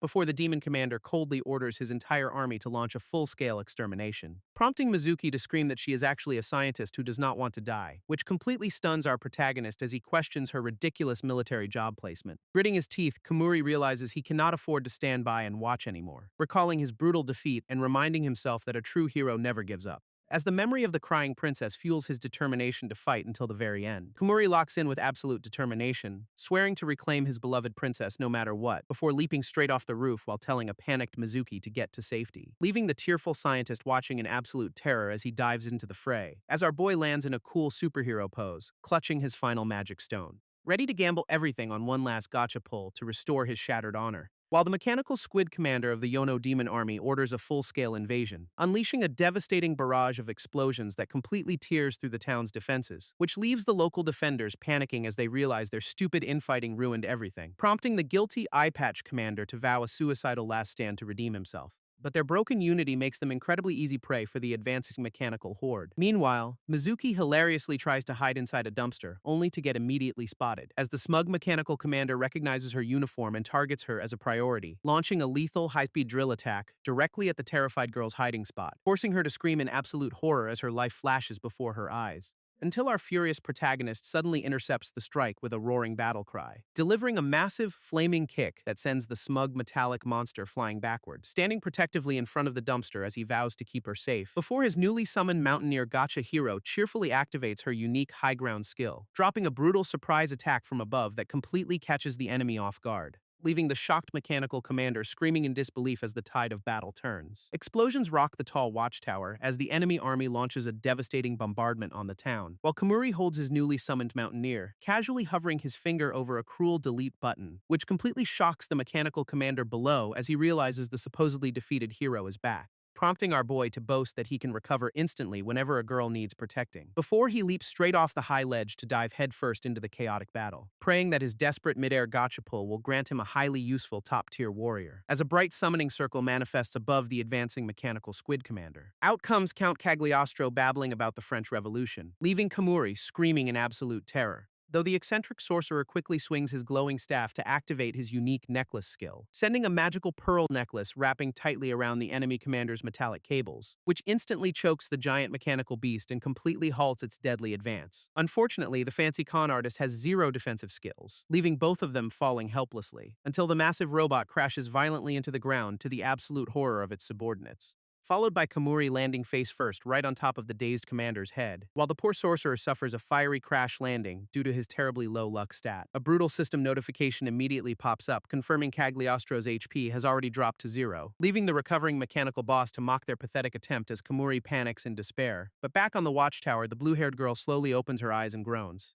quickly realizing that her summoner is completely gone and screaming in absolute panic before she desperately prepares to deploy the detached unit's ultimate weapon to wipe out the threat. Mizuki desperately deploys a massive high-tech cannon from the top of the watchtower, but she immediately covers her ears in sheer panic as the giant weapon fires, unleashing a devastating barrage of explosive shells that completely devastates the streets below, forcing our terrified protagonist to run for his life from his own allies' friendly fire. While Ginka also flees the chaotic explosions, screaming that her stealth mode is totally useless. Suddenly, the two running allies crash directly into each other with a hilarious double shout, prompting the angry assassin to demand that our S-rank hero stop his crazy teammate, as the local soldiers watch the massive tower fire, wondering if it's an enemy attack, leaving Komori to desperately scream at the watchtower for Mizuki to stop destroying the town, though the tearful scientist can only cry that she is forced to fight for survival. Realizing her extreme panic makes it impossible to coordinate, our boy starts to stress out, until a sudden spark of genius flashes in his eyes as he formulates a plan, quickly whispering a wild survival strategy directly into the red-haired assassin's ear, while the giant watchtower cannon continues to rain absolute destruction down on the battlefield, which actually terrifies the mechanical demon commander who is now seriously considering a retreat. Out of nowhere, Ginka casually drops right next to the giant robot to greet him, introducing herself as an ability user who wants to team up against the crazy gunner, leaving the mechanical squid and his robotic minions completely stunned by her bizarre proposal, though she confidently argues that they can settle their own war after saving the town, offering to guide the entire demon army through a safe back route to flank the tower. This mechanical commander immediately agrees to the alliance, desperate to stop the town's total destruction, ordering his robotic minions to surround the tower while Ginka leads the charge forward, leading the entire demon army straight to the front gates just as planned, where Komori is casually waiting on the steps with his brand new historical summon, leaving the mechanical squid completely horrified as he realizes they walked into a trap. Komori smugly boasts that his latest gotcha pull is the ultimate counter to their entire army, introducing the legendary Emperor Napoleon, who is more than ready to suppress these robotic rebels, summoning a massive glowing cannon that aims directly at the terrified mechanical horde, prompting our crazy protagonist to stick his tongue out and order an immediate strike. While the system displays Napoleon's legendary lore of rising from exile to greatness, he was a ruthless commander who used devastating artillery to crush any rebellion in Paris, leading his unstoppable continental army to conquer almost the entirety of Europe, before ascending the throne as the undisputed emperor and master of tactical warfare, which is exactly why Komori screams for him to unleash that legendary firepower now, as the eccentric emperor boasts that his military might is unmatched across the world. A colossal beam of pure destructive energy erupts from the cannon, vaporizing the battlefield, tearing through the enemy ranks and sending robotic parts flying in every direction, leaving the surviving minions to scream in absolute terror at this monstrous display of power, though Napoleon simply laughs off the carnage while Komori watches with a deadpan expression, before the arrogant emperor orders Ginka to use her stealth skills to disarm the watchtower gunner. Napoleon declares himself the new supreme commander, ordering the local soldiers to join his continental army, which completely stuns the local commanders as they instantly submit to his overwhelming authority, prompting the dramatic emperor to point toward the sky and rally them for a glorious counterattack, screaming that they should all take immense pride in fighting under his legendary banner, as he promises that the history books will forever remember them as true heroes. This insane speech completely fires up the exhausted defenders, who begin chanting for their new leader, while a system notification confirms that Napoleon's high-level speech skill has successfully buffed the entire army, forcing the terrified mechanical squid commander to immediately order a full-scale strategic retreat to save his minions. Up on the watchtower, Ginka successfully captures the panicked scientist, stopping the friendly fire just in time, leaving Komori to praise his new summon before Napoleon calls him a fool of a master, explaining that the battle isn't over until they deliver a devastating finishing blow from this extreme distance, as the retreating robotic horde desperately scrambles down the main street to escape the town. Striking a dramatic pose, the eccentric emperor prepares to unleash his ultimate weapon upon the fleeing enemies, causing a massive mechanical barrel to rapidly extend and transform right in front of them, splitting apart into a high-tech artillery system that hums with an immense amount of magical energy, which leaves our protagonist completely speechless as a colossal cannon materializes right in the middle of the street. Napoleon fiercely commands his master to pull the trigger and liberate the town from the demon invaders, prompting Komori to lock in and aim his hand like a gun to initiate the strike, unleashing a colossal beam of destructive energy that tears through the streets with blinding speed, which completely vaporizes the mechanical commander and his entire army in one glorious explosive blast. Smoke clears from the massive blast as Komori stands completely stunned by Napoleon's terrifying destructive power. And while our boy celebrates reclaiming his honor, the arrogant emperor immediately demands a massive victory feast, which leads to a wild celebration with overflowing mugs of beer to toast their survival, as the local defenders and soldiers officially put aside their differences to become true comrades. But the peaceful atmosphere quickly shifts when the eccentric emperor starts staring intensely at a nervous Mizuki, prompting him to dramatically demand the beautiful scientist's company for the night as his ultimate reward, leaving Kamuri to shield her while screaming that a legendary hero cannot behave like that. Though the dramatic conqueror insists he absolutely needs a woman's love to fuel his battlefield strength, before he huffily decides to return to the server, leaving his master crying over losing his best unit. While the sisters hilariously reveals that the legendary emperor only fought so hard to impress girls, which Mizuki finds incredibly shocking as she listens to the sad history of his failed marriage. Until the eye patch commander suddenly looms behind her to point out she completely wrecked the town, causing the terrified girl to burst into tears and dramatically offer to end her own life. But our quick-thinking protagonist immediately steps in to save his friend from her own guilt, spinning a wild lie that her destructive cannon fire was actually a brilliant decoy strategy, as he quickly winks at a very confused Ginka to get her to play along, which completely fools the local commanders who happily thank Mizuki for keeping everyone alive, prompting a fired-up Kamuri to suggest they immediately march on the castle of the Glasses Majin. But the exhausted soldiers sweat drop and insist that rebuilding their ruined town must come first, leaving our stubborn protagonist to huff in annoyance and declare he will just go by himself. Kamuri walks away from the group, leaving a worried Mizuki staring after him in complete silence, as our boy sprints down the corridor, boasting that his gacha skill can win this alone. But a sudden terrifying memory flashes in his mind, freezing him completely in his tracks, revealing a dark vision of a completely ruined wasteland under a cold, lonely moon, where a sinister purple aura of absolute corruption begins to wrap tightly around his body, bringing back painful memories of a burning city overrun by endless hordes of demonic enemies, which triggers a massive wave of panic as sweat pours down his terrified face, recalling the exact moment he was poisoned and left coughing in absolute agony, before he collapsed onto the cold hard ground, completely helpless against the dark magic, realizing too late that the deadly corruption status effect had already taken hold of him. He remembers lying in a pool of his own blood while a mocking voice called him weak, while a powerful elven demon sneered that a weakling has no right to protect the princess, leaving our protagonist with nothing but bitter regret burning deep inside his trembling eyes, since the brutal demon army had systematically stripped away everything he ever cared about, tormenting him day after day until he was left kneeling alone in the dark, believing that no matter how hard he struggles, he is destined to lose to them, forcing Kamuri to grab his head in sheer panic, desperately trying to block the memories, screaming at himself to stop thinking about the horrific failures of his past life, until a warm, gentle hand suddenly wraps around his shoulder to break the dark spell, with Mizuki hugging him tightly from behind, softly asking if he is finally okay. Mizuki gently reassures our boy that Ziri is still alive, even though she was captured, explaining that if he fights with Napoleon's tactical brilliance, they can definitely rescue her, which instantly shatters his dark thoughts as he realizes he still has a chance, finding the inner strength to stand up and fight for his friends once again.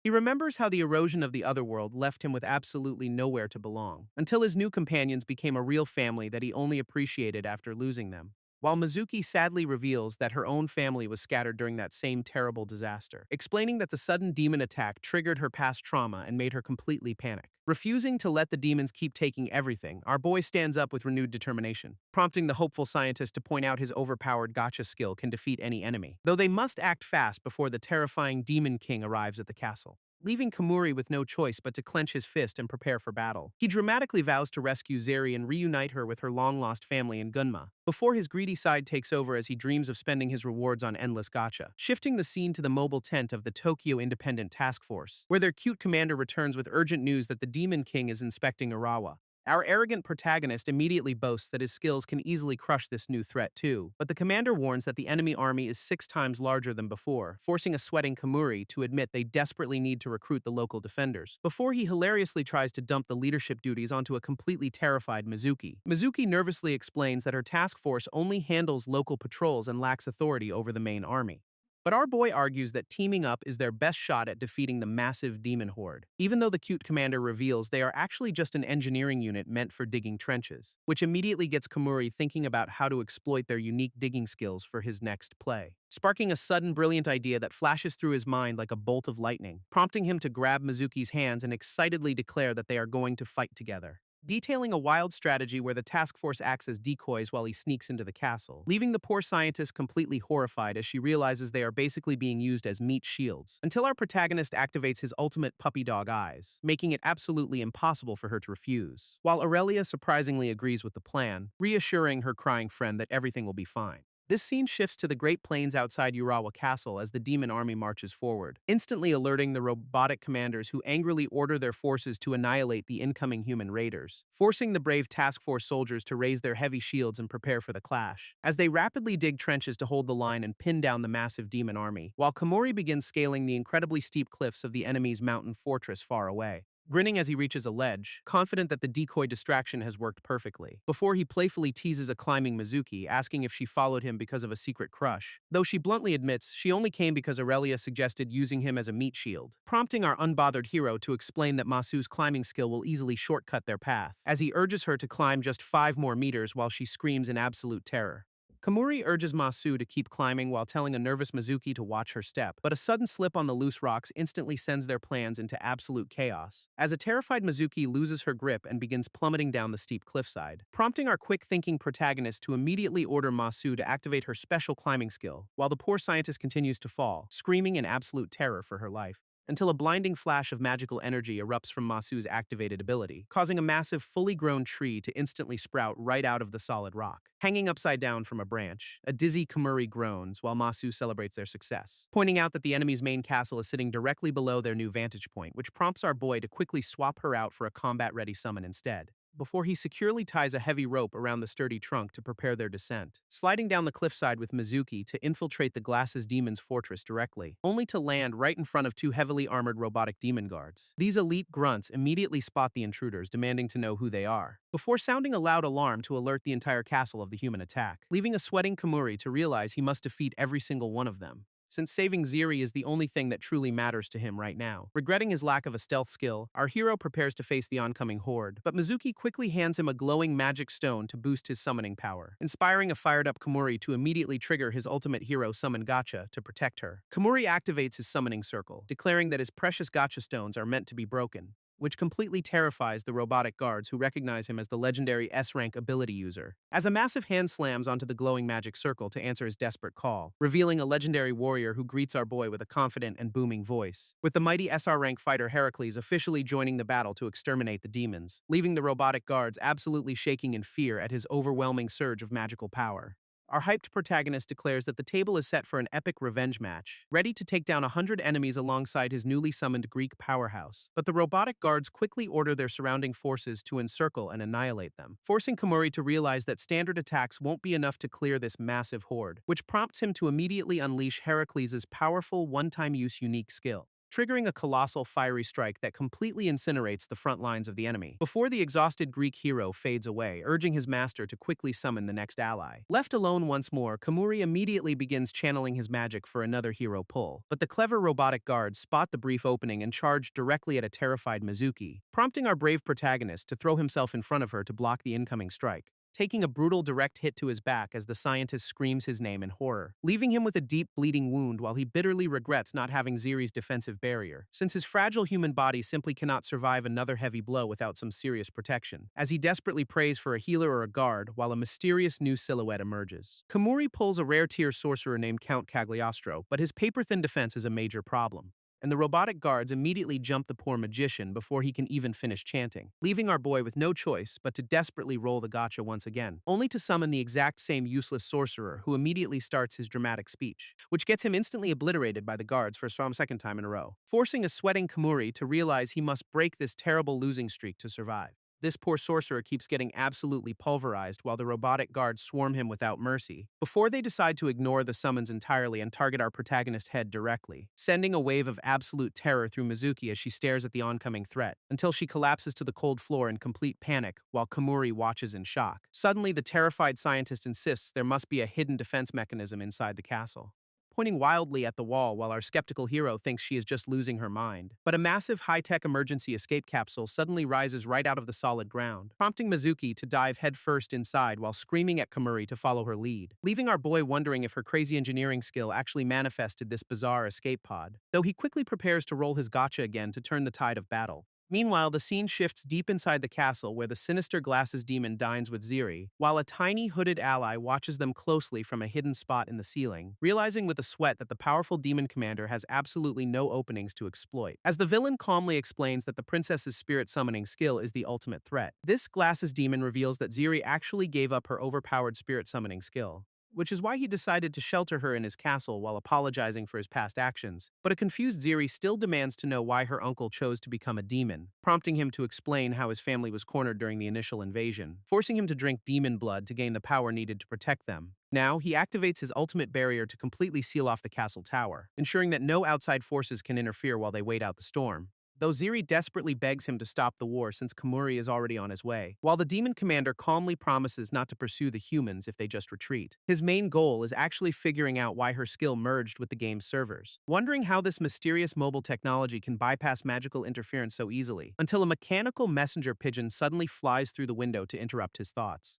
projecting a bright green holographic screen that delivers an urgent warning about an intruder, revealing that our overpowered protagonist has successfully breached the castle's defenses with his crazy skills, leaving the shocked demon commander to realize that the legendary S-rank boy is actually here, while Ziri gasps in pure relief and worry upon hearing her friend's name. Outside, our bleeding hero stands before the massive barrier with his trusty bat, bitterly complaining about his terrible gacha luck for failing to pull a single healer, before he glances back at the high-tech escape pod that saved them, only to find a completely dizzy Mizuki passed out cold inside the capsule. Kamuri finally reaches the tower, ready to take down the glasses demon and rescue Zeri, while the trapped princess desperately begs her uncle to lower the barrier and save him. But the stubborn commander refuses, wanting our boy to prove he can actually protect her, as he unleashes a massive wave of dark magic to test the intruder's strength, leaving Ziri screaming in absolute panic for her uncle to stop this madness. Outside, a massive surge of dark energy suddenly erupts around the fallen robotic guards, wrapping their broken bodies in a sinister purple glow that begins to reanimate them, turning the defeated grunts into terrifying red-eyed zombie machines right before his eyes, prompting our shocked hero to loudly complain about this unfair demon transformation cheat, especially since the sleeping Mizuki is still trapped inside the capsule right next to them. Zeri desperately begs her uncle to stop, but he insists on respecting the boy's resolve, while Kamuri confidently yells back that his invincible gacha skill will easily save the day, only to freeze in confusion as he reaches into his pocket for a stone, realizing with absolute horror that he has completely run out of summoning materials. This sudden blunder leaves Ziri and her tiny hooded ally watching in utter disbelief, as our sweating protagonist checks his system screen and realizes his mistake, dramatically crying out about how the almighty hero could get cornered like this, before his terrified expression instantly melts away into a smug, confident grin, teasing his enemies because there is absolutely no way he would fight without a plan, as he leaps high into the air to execute his secret counter-strategy. This glasses demon looks completely stunned as he senses some unexpected floating magic nearby, while a red-haired girl suddenly pops up to tease our struggling protagonist in the middle of battle, carrying him princess-style while reminding him that he was supposed to handle these puppets alone, which completely catches the reanimated robotic guards off guard as a loud battle cry echoes, revealing a whole squad of human soldiers descending from the sky to join the chaotic brawl, led by a hyped-up eye-patch commander who is absolutely ready to settle their grudge, boasting that the incredible teamwork of their autonomous army is unmatched in all of Japan. Watching from the castle window, Ziri and Chippy are totally baffled by this sudden reinforcement, while the demon commander realizes they actually climbed the incredibly dangerous death route just to fight. But a stylish pair of boots suddenly lands right in the middle of the action, revealing a cute girl in a white military uniform who casually comments on the enemy's zombification, prompting a crying Kamuri to complain that she almost let them get completely obliterated. She easily slices through a robot, apologizing because her dangerous skill required official military approval, before she casually tosses a heavy bag of precious mana stones over to him, which our hype protagonist catches with pure joy, ready to fuel his next gacha summon, though he wonders why she doesn't just use her overpowered skill to wipe out the demons, learning that both demons and zombies have a high natural resistance to her specific magic. Slicing another enemy, she warns him to keep her true ability a secret before asking about Mizuki, leaving Kamuri to point out the weird high-tech escape pod where the scientist is currently sleeping, unaware that the military girl secretly gifted Mizuki a powerful passive skill without her even knowing. This passive skill allows Mizuki to manifest crazy imaginary weapons whenever she starts to panic. But the catch is that she can never find out about this ability's existence, keeping her completely in the dark so she can continue to unconsciously protect herself, while the brave human soldiers tell Kamuri to leave the zombie horde to them. Our hyped protagonist immediately focuses on the massive barrier blocking his path to the tower, realizing he needs a top-tier siege specialist to break through this insane magical defense, which prompts him to initiate a high-stakes summon as a legendary warrior answers his call, revealing the ultra-rare King Arthur who is ready to unleash his legendary Excalibur strike. Kamuri wastes absolutely no time and charges forward alongside his newly summoned British king, ready to shatter the barrier with a massive glowing wave of holy sword magic, causing the impenetrable shield to instantly crack right before Chippy's shocked eyes. Though the intense magical backlash begins to take a heavy toll on our heroes, they pour every ounce of their mid-strength into one final desperate push, ignoring the severe physical pain as the barrier's defensive feedback tears at them. But the determined protagonist refuses to back down when his friend is so close, finally shattering the massive magical wall with a spectacular explosive burst of power. Our boy leaps straight through the debris, loudly declaring that he is here to rescue Zeri, leaving the trapped princess absolutely horrified to see his bloodied and battered state, until a sudden wave of sinister red ribbons wraps tightly around her and Chippy, as the glasses demon restrains them both while calmly apologizing for his sudden rudeness. This smug glasses demon points his finger, declaring that our boy only has two choices left. But suddenly, the shattered magical wall begins to crackle with an intense purple energy, as the powerful commander instantly restores the barrier, completely shocking the human reinforcements, while revealing a cold, red-eyed glare that proves he is done playing nice, before he moves with blinding speed to absolutely shred our heroes with dark magic. King Arthur takes the brunt of the damage, warning Kamuri that his HP is hitting 0, prompting our bleeding protagonist to apologize for pushing his legendary summon way too hard. Though the noble knight tells him not to worry, while Kamuri desperately wishes for a healer. As Arthur looks back on his tragic final battle in life at Camlon, which makes our awkward hero apologize for bringing up such a depressing historical memory.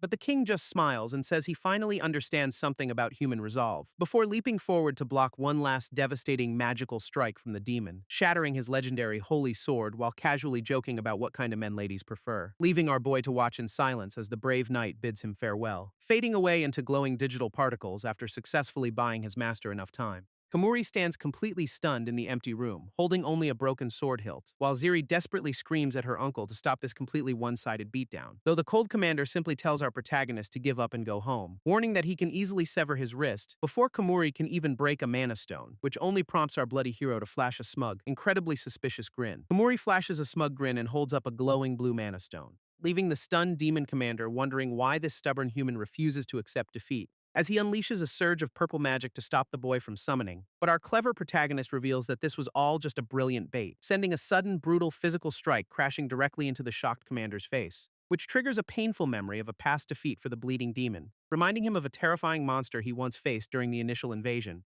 Before Kamuri follows up with a devastating kick that shatters the ground, causing the commander to cough up blood as his glasses get completely cracked, while our hyped hero confidently declares that it is finally his turn to win. This commander's broken gold glasses clatter loudly onto the cold stone floor, as the demon stumbles back in agonizing pain while Ziri watches in horror, prompting Kamuri to boast about his special boots embedded with high-purity hilaridite, preparing to seize this golden opportunity to end the fight once and for all by crushing his last remaining mana stone to summon another powerful ally. But the desperate commander lunges forward with a sudden burst of purple lightning, shredding our hero's arms and forcing him to drop the precious stone, before the demon calmly retrieves his glasses and commends the boy's impressive effort, declaring checkmate as he stands triumphantly over our defeated and bleeding protagonist, while a crying Ziri desperately begs her uncle to spare her friend's life. This smug commander claims he only spared our hero's arm out of respect for his courage, but Kamuri immediately tells him to shut up with that absolute nonsense as he prepares to strike, leaping straight into the air with his last glowing blue mana stone held high, slamming the magical rock directly into the shocked demon's face with a brutal blow,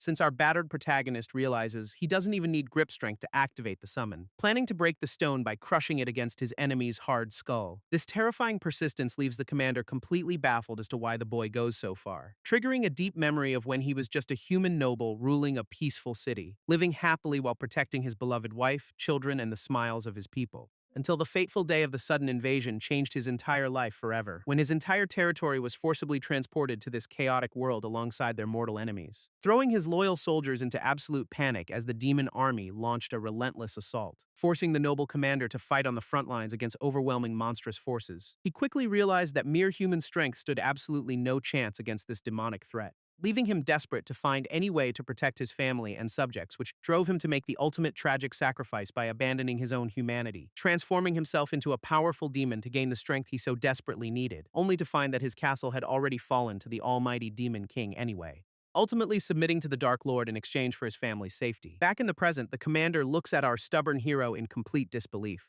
Kamuri's bloodied hand grips the cracked mana stone, but it stubbornly refuses to shatter, leaving our battered protagonist to despair as he fears losing everything to the demons once again, before he completely collapses onto the cold stone floor, silently apologizing to his captured friend, while the precious blue stone rolls away, cracked and seemingly useless on the ground. Seeing this, Zeri furiously demands that her uncle release her and respect his own knightly code,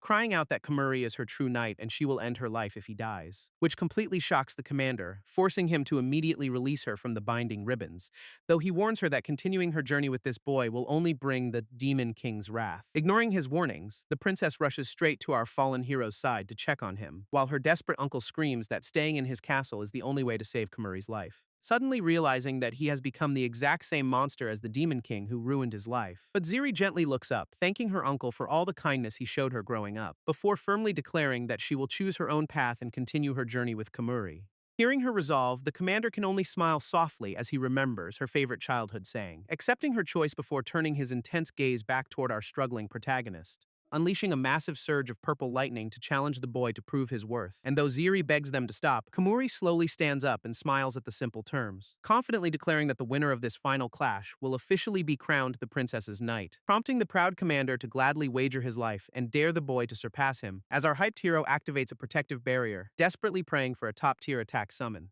Kamuri triggers a massive WR draw, confidently declaring that he is officially Ziri's knight. But his excitement instantly dies when the legendary Jeanne d'Arc manifests as a healer, who immediately starts throwing a massive tantrum because our boy previously deleted her from his account, explaining that she got permanently added to the general pool because nobody pulled for her, which leads to a hilarious shouting match as she flat out refuses to fight for him. Watching this chaos, Ziri desperately begs him to stop bickering and use his last stone wisely, while the demon commander watches in absolute disbelief at their ridiculous lack of teamwork, deciding to end this pathetic struggle once and for all with another surge of lightning. Our boy quickly orders Jeanne to protect the girls, promising she can get her revenge on him later as she unleashes her ultimate blessing to barely hold back the commander's devastating magical assault, prompting our protagonist to prepare his final mana stone for one last desperate gotcha roll, though the girls warn him that the current defensive shield will instantly shatter if they stop, leaving him trapped in a brutal checkmate where any choice leads to immediate disaster, until a sudden glowing system notification interrupts the battle with a loud chime, revealing that he has somehow unlocked a mysterious late-game mission completion reward.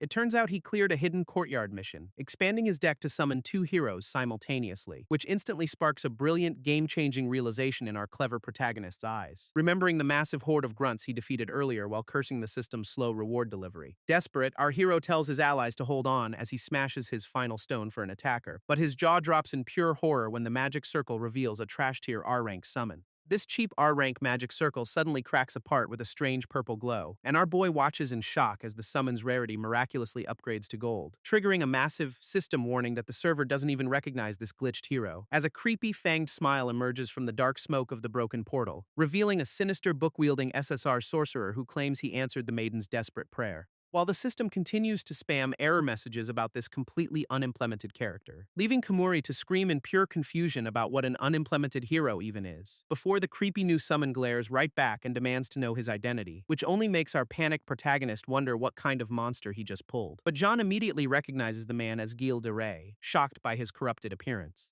prompting Kamuri to point out that this guy looks exactly like a literal serial killer, though Gilles ignores him entirely, creepily greeting Jeanne as his beloved eternal maiden, as the demon commander realizes this new challenger is actually possessed by a powerful demon, which Gilles calmly confirms by explaining how he merged with a demon during his life, declaring that he has absolutely no regrets if this dark power can protect his saint, prompting the curious commander to ask why a noble marshal would ever abandon his humanity, as Gilles looks back, stating they both abandoned their humanity for the exact same reason, beginning a tragic flashback to the 100 Years' War when France was saved by Jeanne, where Gilles fought proudly alongside her as a loyal knight commander to achieve ultimate glory, until she was tragically captured by their enemies and executed as a heretical witch. Gilles spent an absolute fortune trying to resurrect Jeanne through the forbidden arts of alchemy, but his human hands couldn't create miracles, leaving him to mourn her permanent loss. Realizing that only gods or demons could perform miracles, he cursed the heavens for abandoning her, which drove him to summon a powerful demon and merge with it for dark power. After falling into a deep slumber, he miraculously heard Jeanne's voice calling out from the darkness,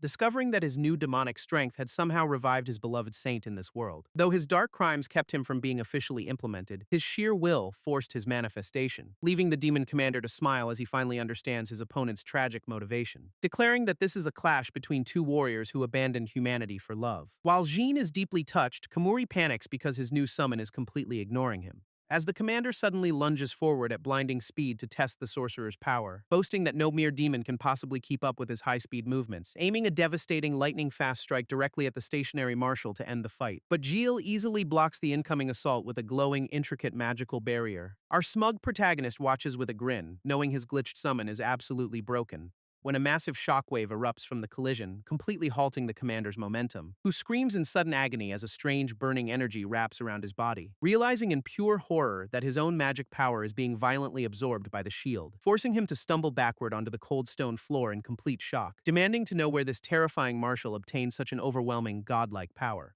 Gilles explains that his unique skill allows him to trap powerful demons inside a magic circle, but the sheer strain of holding this barrier forces him to cough up a massive amount of blood. Seeing this, the smug commander boasts that his overwhelming magic power is far too strong to absorb. Unleashing his full energy to break free and recover control over his chaotic purple lightning, suddenly, a terrifying demonic entity manifests behind the commander to completely take over his body, causing his magic to go completely berserk as the dark entity forces its way to the surface, prompting Jean to desperately scream at Gilles to fall back before his glitched soul completely fades away, though the stubborn marshal flatly refuses her order, declaring he will always remain her loyal knight, while the fully possessed commander boasts that he has sealed his host's mind to destroy them all. Stepping up to protect his summon, Kamuri confidently tells the marshal to leave the rest to him, preparing to activate the marshal's unique skill himself since he is technically the summoner in charge, only for an incredibly awkward silence to fill the room as absolutely nothing happens after his grand speech, leaving our panicked protagonist to scream in pure confusion about why the magic circle won't appear,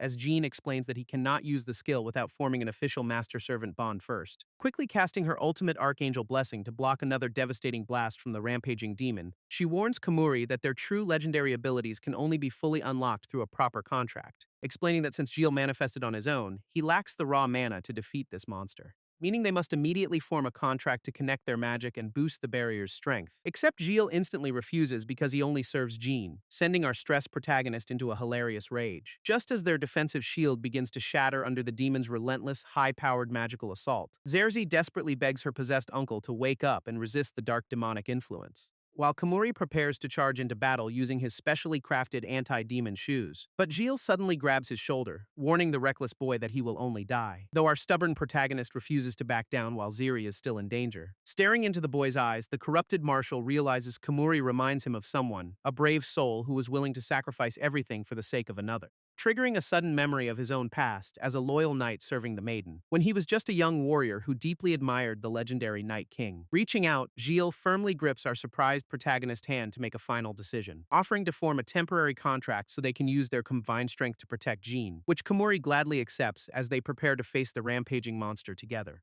Unleashing a brilliant surge of magical energy that binds their souls in a proper contract. This sudden pact instantly triggers a massive glowing magic circle right beneath the startled demon, as our hyped hero confidently unleashes the full power of Chantos's demon, standing proudly alongside his glitched summon to activate their ultimate cooperative spell, while the sheer force of their combined mana shakes the entire castle hall, allowing them to fully manifest the true strength of their newly formed bond. Massive golden chains erupt from the glowing circle, tightly binding the possessed commander in place, but the arrogant demon only laughs as he feels their magic power suddenly increase, confidently declaring that this hasty magic circle formation is still far too incomplete to hold him. Gilles admits he messed up the first surprise attack because his delicate sorcerer skills require practice, but our confident protagonist claims he's already adjusted and can win with the next magic circle, though the real challenge is figuring out how to force the rampaging demon to step on it, while Ziri warns him that the same trick won't work twice as Jean prepares her healing, prompting Kamuri to realize that the marshal's magic circle is directly powered by his own life force, which suddenly gives him a brilliant idea to set up a flawless, winning formation.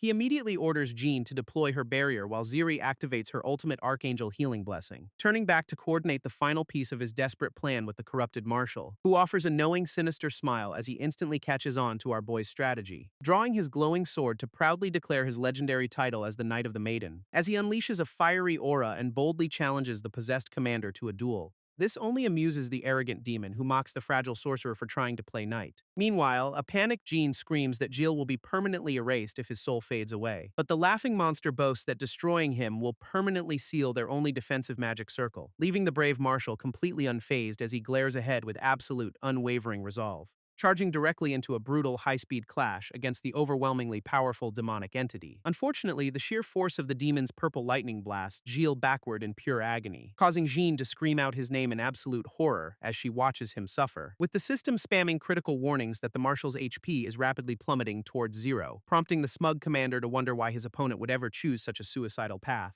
A massive glowing magic circle suddenly manifests directly behind the startled demon commander, who realizes too late that the marshal's suicidal charge was just a clever distraction, while our boy suddenly feels his own strength rapidly draining from the massive mana cost, prompting him to scream at Gilles to survive and protect Jean at all costs, which the bloody marshal accepts with a determined smile to settle his lifelong regrets. unleashing a brilliant purple aura as he proudly fulfills his eternal knightly vow, leaving Jean to watch in absolute awe of his unwavering devotion as he stands tall, tearfully smiling because she knows he is still her loyal marshal deep down. Though the demon panics under his gaze, fearing the original host's mind might awaken, screaming that he is actually one of the legendary 4 heavenly kings of demons, before launching a devastating magical blast to shatter their defensive barrier once and for all, forcing Jean to desperately hold the line while calling out to our struggling protagonist, who is currently collapsing on the floor as his life force is completely consumed, until his vision fades to black and his heart completely stops beating, shocking Ziri, who panics because this is literally the 3rd time he has died, immediately casting her ultimate elegant healing spell to force his soul back, as our crazy protagonist relies on her magic to revive him from the brink, gasping back to life with a massive burst of newly restored energy, allowing the terrified demon to realize our boy is looping death to power the spell. Suddenly, massive golden chains erupt from the floor to bind the monster in place. Komuri realizes that Ziri's clutch healing allowed him to pump insane amounts of life force into the spell,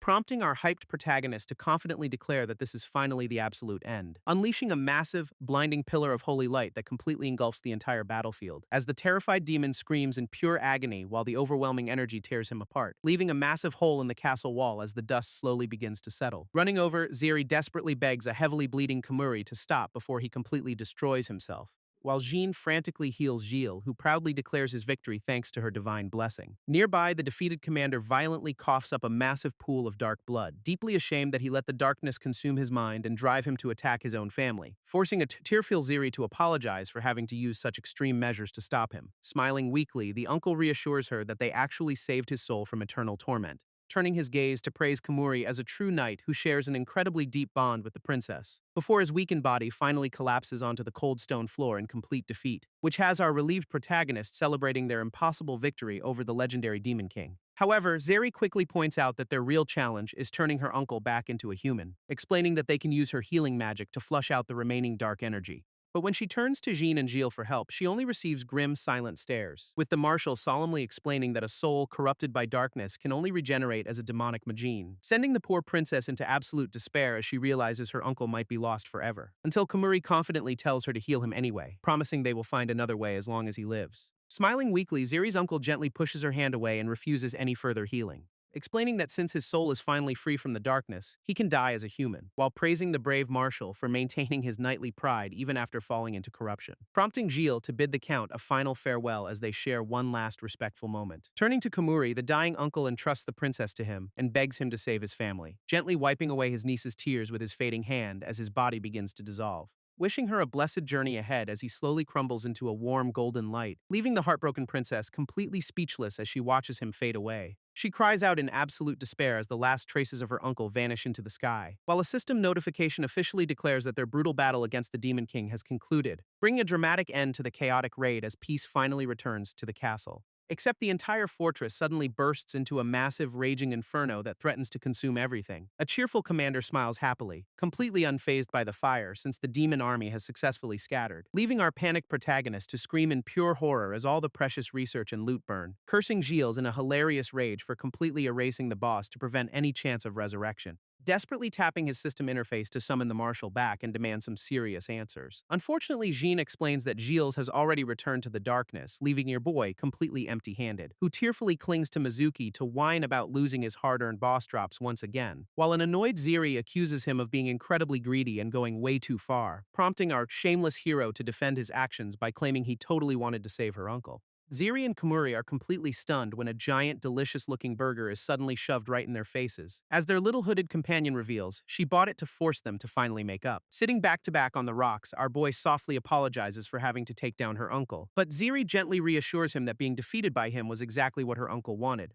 Hearing her words brings a soft, relieved smile to Komuri's face as he looks at her, before their moment is interrupted by a panicked soldier warning them about the approaching Demon King, prompting our group to quickly wave goodbye as they prepare to board the restored train, leaving the exhausted gray-haired officer behind to finally deliver her highly anticipated public announcement, which immediately draws the suspicious glares of the local Ronin and military leaders standing nearby, declaring that the valuable local mine will now be managed by their own independent military force, sending the angry locals into a screaming fit as they curse the greedy Tokyo people. Approaching her tired subordinate, the beautiful Commander Aurelia warmly praises her for a job well done, explaining that both Mizuki and Komuri are absolutely crucial for their top-secret RBR operation, though she admits it was an incredibly risky move to lure the demon army away. allowing their hidden surprise attack unit to easily slip inside and secure a flawless victory, which she pulled off by using her unique skill to brainwash the enemy leaders. This powerful ability, known as the ruler's brainwashing demon eye, completely dominates her targets, even though it has strict limits on the number of people she can control, but riling up the subordinates was easily handled by their loud red-haired instigator, leaving Aurelia highly amused that their crazy secret plan actually worked out so perfectly. Aurelia explains that the RBR project was born from combining her developed program and her skill, allowing them to gather massive user data and information by releasing it as a mobile game, which was originally designed to summon historical entities directly into reality by linking users' brains. But since nobody could actually summon anyone, she assumed the entire project was a failure, never expecting that our boy Komori would somehow transform it into a completely new skill, basically pulling off a straight-up miracle by summoning powerful spirits to fight alongside him. Apparently, spirit summoning is an ultra-rare skill only passed down in remote, forgotten kingdoms, making him their absolute last hope to defeat the Demon King with these historical entities, prompting Aurelia to suggest modifying the server so Komori always pulls ultra-rare gacha drops, while the developer panics because the autonomous AI is locked and she can only run guerrilla events, leaving her completely baffled as to how Gilles forced his way into the server anyway, which she quickly blames on him being a Majin before telling her friend to cheer up. Meanwhile, our group is finally aboard the train and heading straight toward their next destination, as their red-haired companion waves goodbye while yelling some hilarious advice about protecting his groin,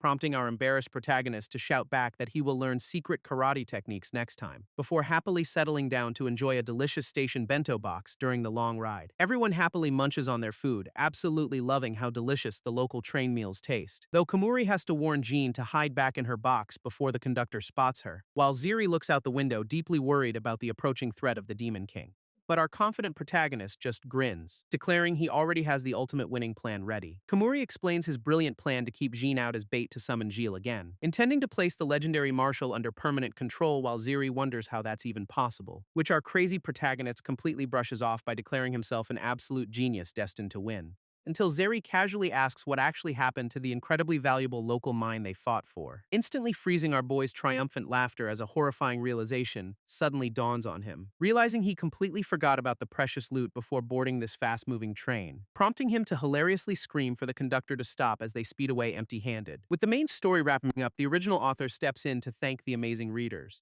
expressing absolute joy at seeing Komori and the burger-loving Princess Ziri brought to life, while praising the perfect blend of comedy and action that made this webtoon so fun, promising that our gacha-obsessed hero will definitely continue his wild journey alongside his companions, as they face whatever crazy challenges lie ahead in this dangerous fantasy world, leaving us with one final heartfelt thank you to everyone who supported this epic adventure.